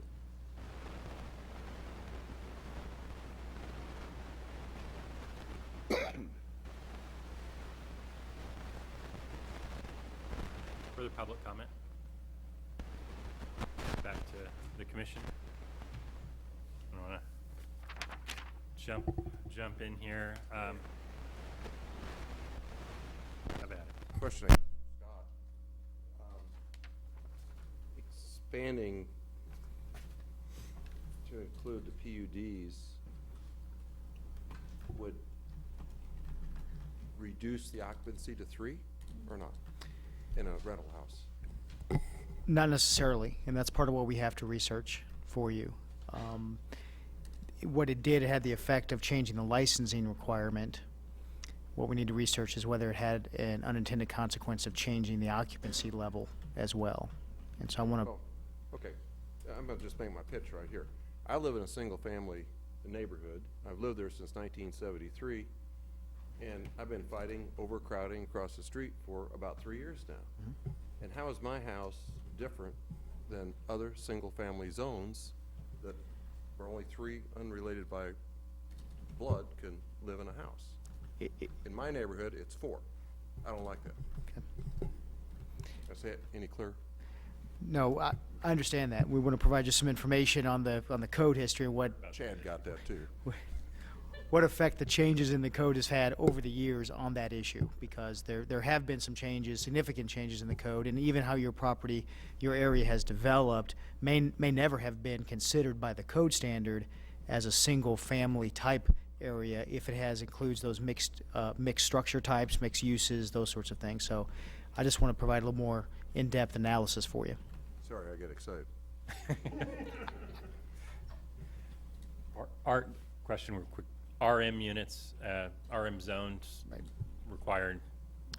RM zone is a 4, maximum occupancy of 4, and not required to be licensed in the rental licensing program. It's interesting looking at the, pulling up the zoning map of the city, and I just was doing that, and I was thinking about a problem house I lived in back in college, and looking at the zoning of it, and I had a heck of a time. And it is difficult when we talk about free market. I understand free market, but you're 18 years old and you're getting your first apartment. It's not about the free market. It's you're just getting an apartment. And in this case, renting a house on Tennessee Street, and it was unbelievably bad. And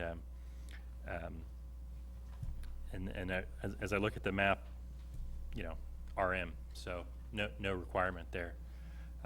And I also did have to check. And then I've got a rental property right across from the police station, RM. No requirement for inspection on it. It's maintained well. I'd be happy to have it on the list if that is something that I understand. Having a teenager getting closer and closer to college age and understanding the state of, or the variety of states of rental properties that exist. And I think it's important to note here, there's a lot of good landlords in Lawrence, Kansas, and a lot of landlords take care of their properties. There's a lot of good rentals in this town. I live in a neighborhood that is a mixture of single family, owner occupied and rental properties, and some people keep them up and some people don't, and that is whether it's an owner occupied or rental. There's a variety of conditions that exist, and so it's not necessarily that I would agree with the statement that rental properties are necessarily bad. It's I see an expansion of the rental registration program as an important thing for the kids that are out there in their first houses that they're renting and that sort of thing, just because I think they do need to be protected. I think it's a health and safety thing that's, to me, it's about protecting those very young adults out there, and they're just finding their way. We need to make sure that these properties are safe for them. The house I lived in had water dripping off of bare light bulbs I mean, you know, that's just, we shouldn't have folks do that, and you know, an expansion of this would make sense to me, to protect the kids. I know this is something that KU has been in favor of, again, because it's protecting their students, and that's what I think ought to happen. I do think that we have got to have, if we don't have enough of a fee associated to cover the cost of it, that means everybody else is subsidizing this, and I think that the fee ought to be something that can be cover the expense to which that house is taking, and that includes that rental property that I just mentioned of my own. I think it's important and enough to, yeah, that I think that my own property ought to be included in this rental registration program. So how do you want to expand it? I think we need to to have staff take a look at crafting an expansion and talking about what cost would be. I know we have our city auditors come up with a price. I think that price may change based on volume if we expanded the program. I'm not sure, Michael, if you want to address that. I think there's two things that can happen. One is as we expand the program a little, if we included the expansion from 2012 and the change of definition and adding, doing something with the PUDs, it would increase the number of units that need to register. That will increase the workload a bit. There are some opportunities, I think, like with technology, to make the inspectors' time a little bit more efficient.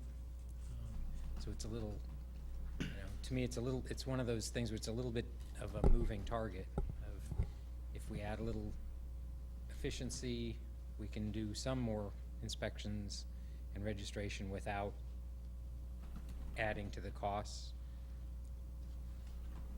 But you know, you sort of have to see how it's going to work. That's, I didn't feel like I had a good enough sense of what the cost would be given the changes to make a specific recommendation.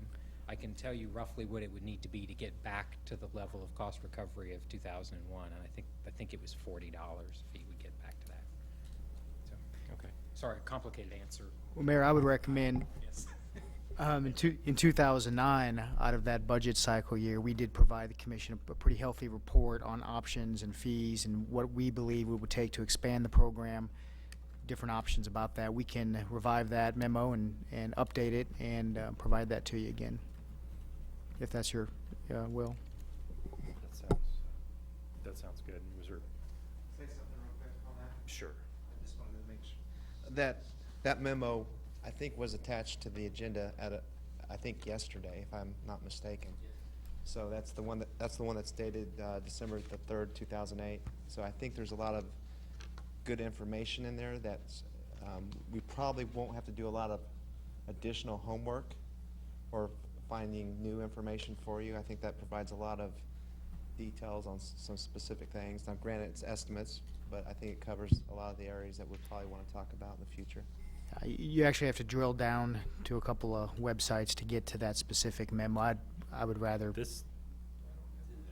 Okay, this is the, I'm sorry, this is the staff memo that's or? Yeah, if I remember right, it's linked in Scott's shorter memo that Scott had on there, and then you click on the link, and it actually takes you to that agenda date of sometime in early staff memo responding to Vice Mayor Chestnut? No. Okay. It's no, it was from me. on that same link, item 4, and then it's staff report and attachments. Okay. And then you open that memo, and then you have to click on documents. So we didn't. Whoop. I missed this one in the materials. No, I know, and we should have highlighted that better. That's my fault. Yeah, I just wanted to. That's why I offered to give it to you in a more direct way, and then update it with current cost and those sorts of things. Sure. Right now, it's kind of at the. I appreciate Brian's pointing all this out. We need to have a little bit of all this. Yeah, I just didn't know if you had seen that because it isn't a direct route, and I wanted just to bring that up that we have done that homework in the past. Sure. Yeah, I appreciate that. Yeah, let's bring that back and dust it off is what I would like. Yeah. Hey, I just want to say that it's clear that, you know, there's difference in how people want to approach this. I think we need to clean up some of the unintended consequences of some of the zoning changes we have, because although it may be one of us up here had that happen, I think there's lots of people it affects, and I think it's important that we pay attention to what those unintended consequences of that zoning designation change, or what those consequences were besides these two items, both the number of people living there and the need to register. The thing that troubles me the most, I think, is that Michael pointed out in probably a cursory review, many properties above one owner that weren't following the rules. So for me, it boils down to if our city auditor is finding people who are non-compliant in a simple pass-through, I'm sure, he could give us more detail at a later date, but my original desire that I didn't want to have this any larger is because I wanted to make sure we could do what we had well first. And we had the systems in place to manage the load that we had and make the ones that we have comply. Then, at that point in time, when we had proper systems, he points out technology, that's one way, perhaps sharing the load, looking at other cities' systems which work, fees by square footage, fees by the number of units, whatever it is. Until we can enforce what we have, I want to make sure that we do that, because we're not serving the people that we are currently regulated well. How can we broaden it and do any better? And I want to make sure that, you know, we catch everything we can, find those loopholes, and then maybe roll something out larger. I mean, that would be my goal. But all along, it's been just my lack of comfort that we had the manpower or the tools at our hand, at our disposal, to take on this huge undertaking, which we pointed out is like 58% of our population, you know, is rental. So that's a daunting task. So before we start getting too much, I just want to make sure that we focus our attention on the areas that we need it the most. A couple thoughts. I'm wondering on the PUD thing. I mean, are we able just to look at a text amendment perhaps to just say that, you know, X number of units and higher perhaps don't need to register and everything else does? Yeah, I think the solution on the PUDs is a pretty simple one. Okay. We just I want to. might have missed it. I mean, I think we could take direction tonight on that issue alone, but Vice Mayor Schum has brought up some other peripheral issues that we want to provide you some greater information on. So maybe we'll just bring that back to you as one package. Okay. Yeah, my feeling is that we need to make sure when it comes to code enforcement, even in the RS districts now, that we are, if nothing else, if we need to break it down strictly to safety issues, you know, that we make sure that we have the resources to execute what we're saying we're going to do. And I think that the practice of starting to look at other communities, Michael did it's a great report, and I'm guessing we'll probably use your help at getting best practices from a lot of communities that are using more widespread programs. But you know, I do think when you look at from a free market standpoint, yes, there'll be various rates, and your value is going to determine your rent, et cetera, and we need those various levels of rents. Actually, there's a lot of new stuff being built, but you need a lot of affordable things out there too. The problem is, though, that when it comes down to safety, there needs to be a floor established, and that is that our rental units here are safe. And so, you know, it may not address the fact that people who are mentioning, you know, you can tell that this is a rental house. Well, you know, I don't foresee a program that we're going to make sure, you know, that's going to address those kind of issues necessarily. But I do think at a minimum, at least starting to look into, you know, who's doing it well, how are they set up, and getting something out there that at a minimum protects the safety or ensures the safety of residents here. I think if we were even just going on strictly on a complaint basis now, we're probably not staffed to handle that. And so it's something we need to take a look at anyway. I appreciate what Commissioner Devereaux said, Carter, along the same lines. Perhaps our auditor can help us a little bit on this. I'd be interested to see what other cities or peer cities are spending in terms of manpower for enforcement. Maybe we're staffed too lightly.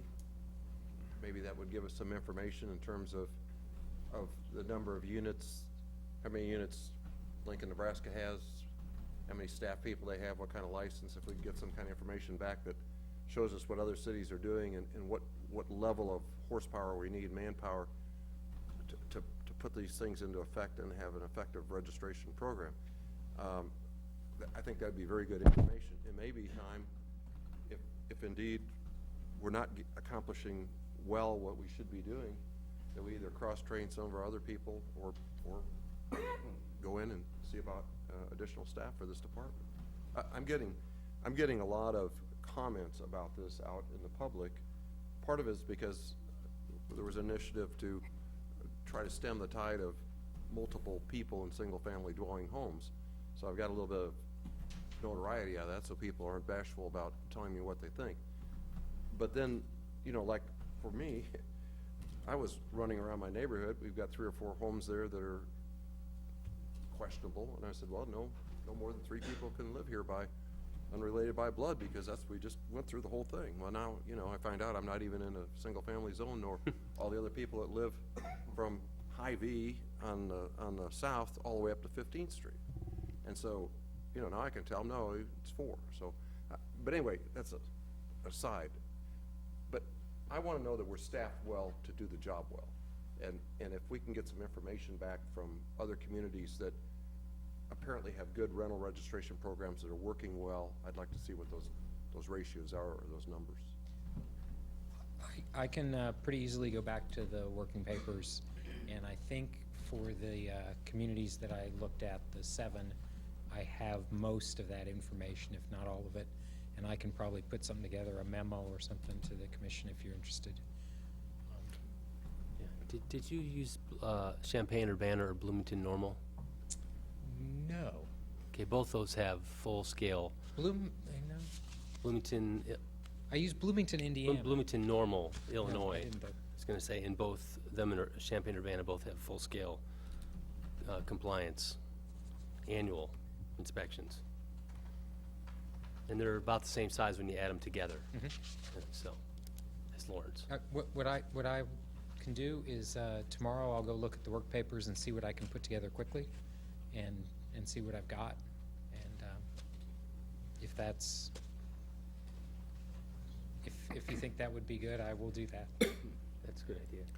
I think that's helpful. I mean, I'm interested in seeing some sort of an implementation plan, because it seems like to me, the fact that we, you know, are missing so much now.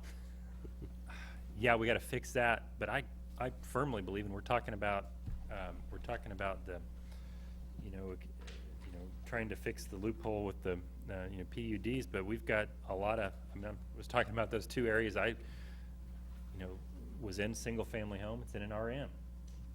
There's a lot of different areas, not just PUDs, but the RMs too. There's a lot of things out there. This is something that's been high on the list of KU, and we've got a great relationship working with KU, with the city, and I think we need to be responsive to their requests that we take care of this. And if we're not doing a good job with this, we need an implementation plan, an idea of how we can accomplish this.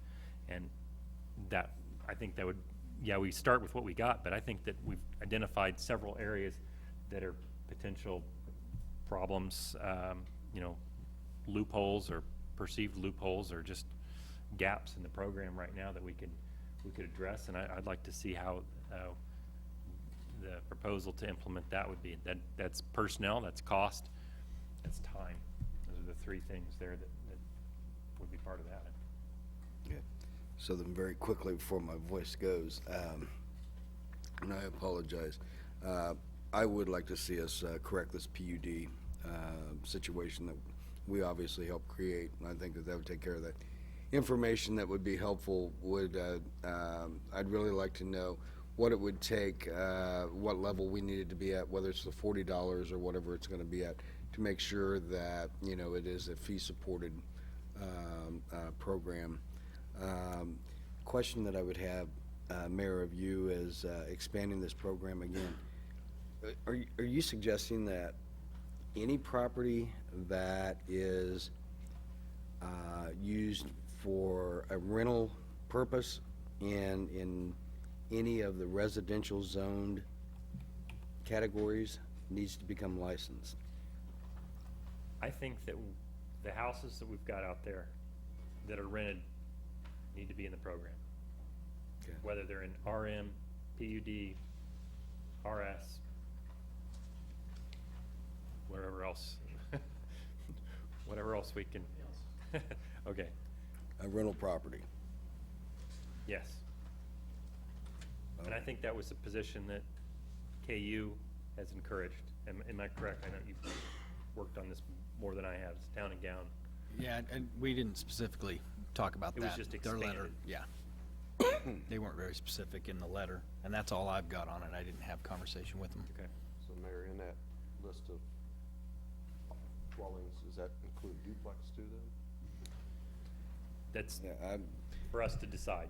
I mean, that's, I'm just thinking,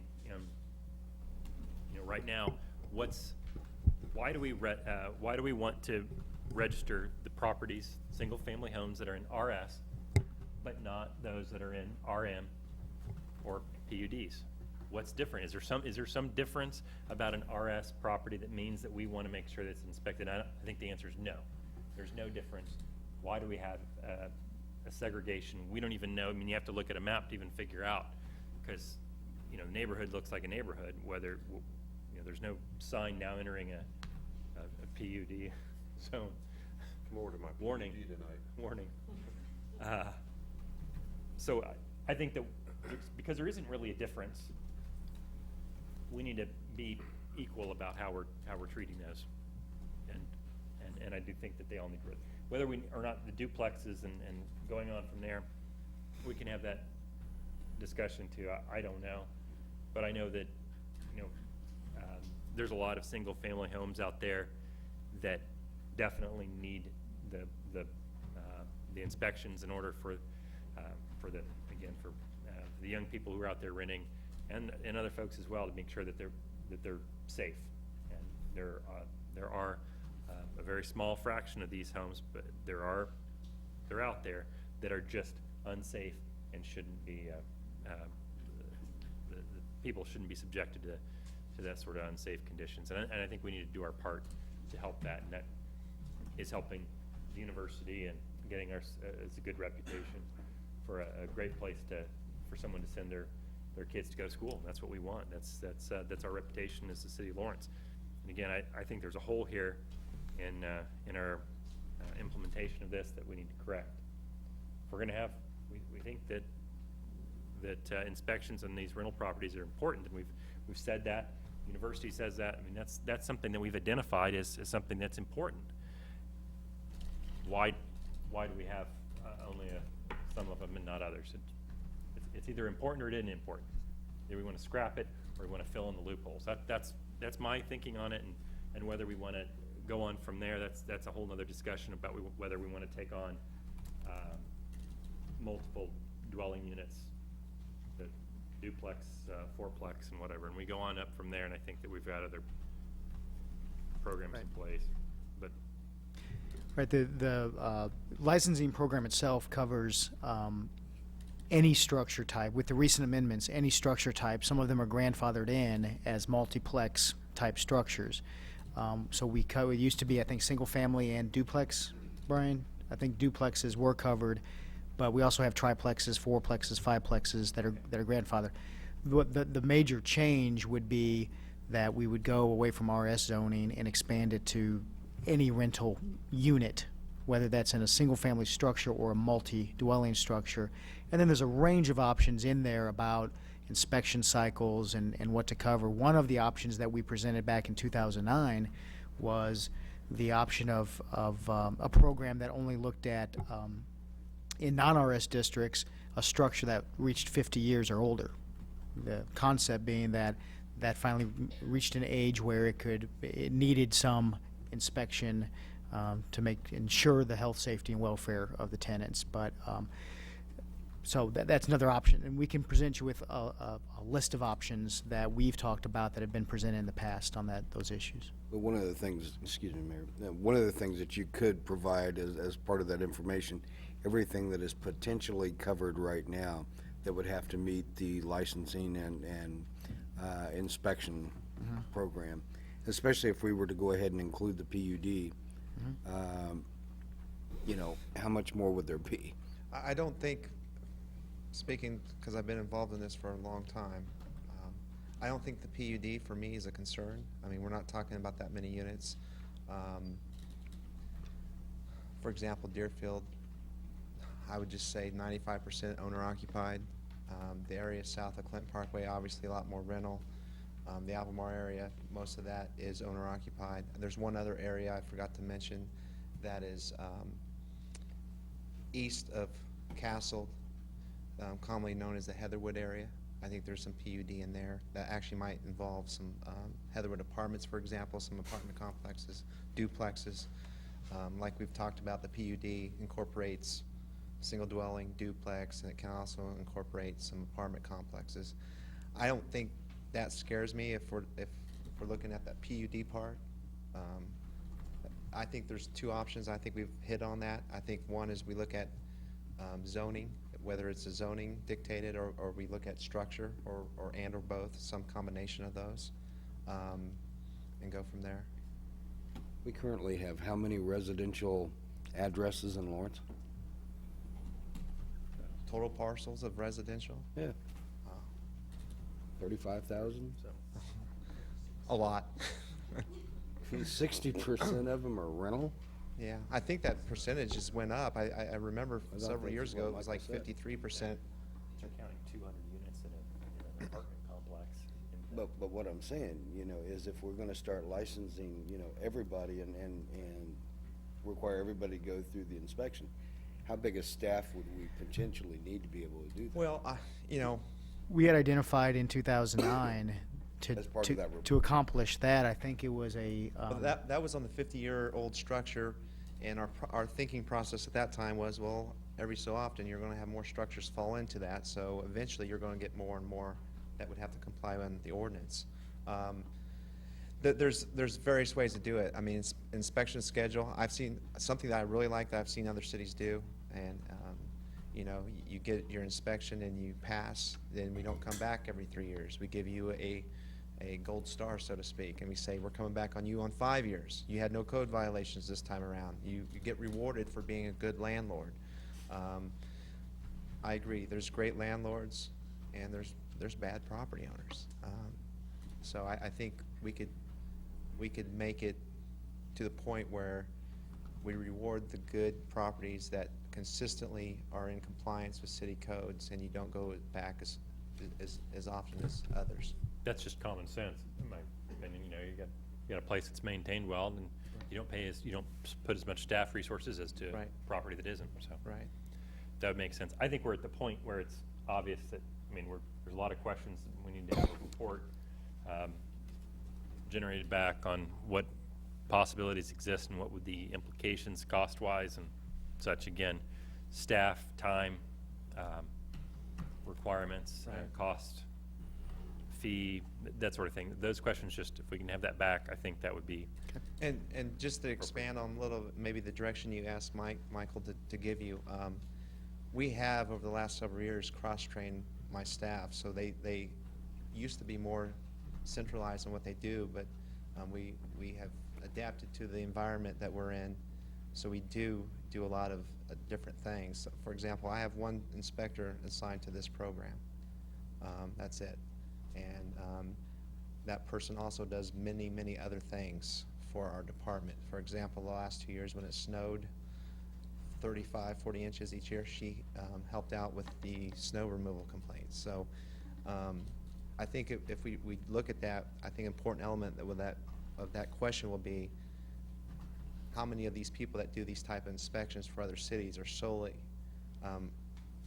assigned to that and that only, because that's not the way we work, and we haven't worked that way for quite some time.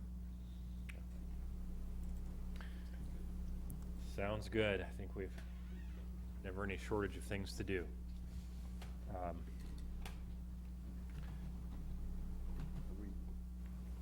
We need, Been clear to staff what the next step is here. Ready? I think it's following up on the recommendations and some of these other issues with another memo that that Planning and Development Services can put together for you and resuscitate some of those other issues we've talked about and keep the discussion going.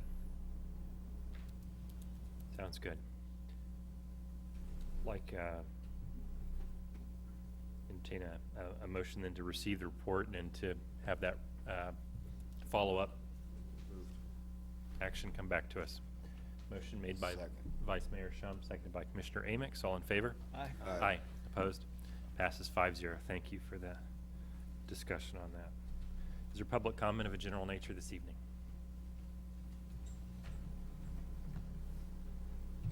Going, gone. Future agenda items. Dave. Gave us direction earlier this evening to put the funding request from Lawrence Community Shelter on. We also have a number of items related to the, one of them's related to the library, another one is a separate vacation. I think that those are straightforward, and Mayor, I'll be talking to you about some of these right-of-way use permits. They're in the downtown area, and want to determine whether or not those will be consent agenda items or not. Probably have some other items as well. Got a schedule where Vice Mayor's going to be gone the second meeting in March, no meeting the third week in March for spring break. So we'll be busy in March. Yeah, there's a couple of big meetings. Very good. Commission items? I do have one, Mayor. There's been some discussion about a downtown district study to be done. I believe that's what or downtown corridor study to be done. I've had some conversations with Dave and planning, Scott, as well. And having been on the Planning Commission a few years, we didn't actually deal with any development downtown that I can recall. And so the real question was, currently what do we have in the way of design guidelines as far as development or redevelopment guidelines along that corridor, thinking Vermont, New Hampshire, Rhode Island area. And it's actually quite extensive. And so I thought right before starting to go down the road of starting this this study, that perhaps we could get a report, and I mean a report that is dumbed down more to my level, you know, of bullet points and whatnot of exactly what we have in place now. Try to dumb it down to the level of someone who's on the Planning Commission for several years. I know. But at any rate, you know, brief is good. Yeah, maybe dumb it down even more so that I can understand it too. Sure. No, anyway, you know, brief, but so that we know what's already covered. And then I think we'd have a better idea of what other questions we may have, what holes might need to be filled, if any. That's really it. Fair enough. That's a great idea. I've thought about that a lot, and being a participant downtown for many years, I can see that that's going to could be a rather lengthy understudy, and there's going to be that'll generate a lot of action, a lot of interest, because it's going to be parcel by parcel of land that gets argued about and decided about. So the question I have is there a reason to look at Massachusetts Street as well? There are some parts of Massachusetts Street that are going to cause some interest sooner or later, and that's where the old A&P store was, for one. I mean, obviously that's an area for redevelopment at some point. So there's some areas, I don't know if it makes sense to look at the whole downtown footprint or just those two corridors. Well, as I understood Commissioner Carter, it was a report that would probably cover downtown area and the flanking streets to just provide some information about what regulations are applied in those areas. to help the commission determine whether we need to progress toward a district plan that even higher refined regulations in those areas. Is that, am I getting the interpretation right? Yeah. Okay. Start off with a memo that What we have is, Yes, share, Right.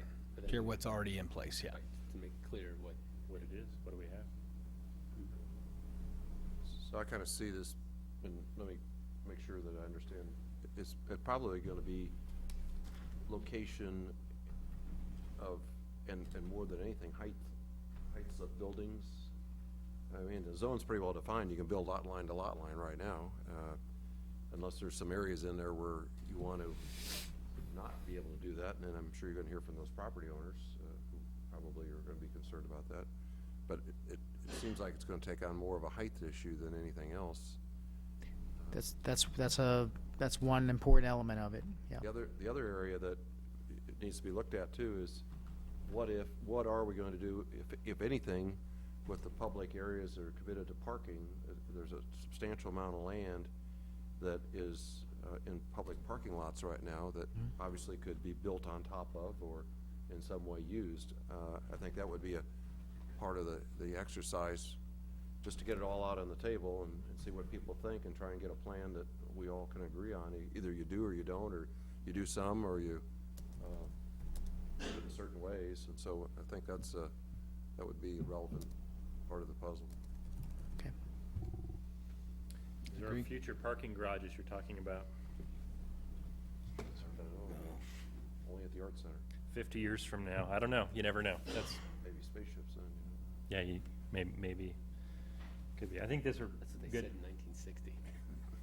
It's a good exercise to, again, before we try and reinvent the wheel, let us find out what exists out there, and put it together. I think that's a good call.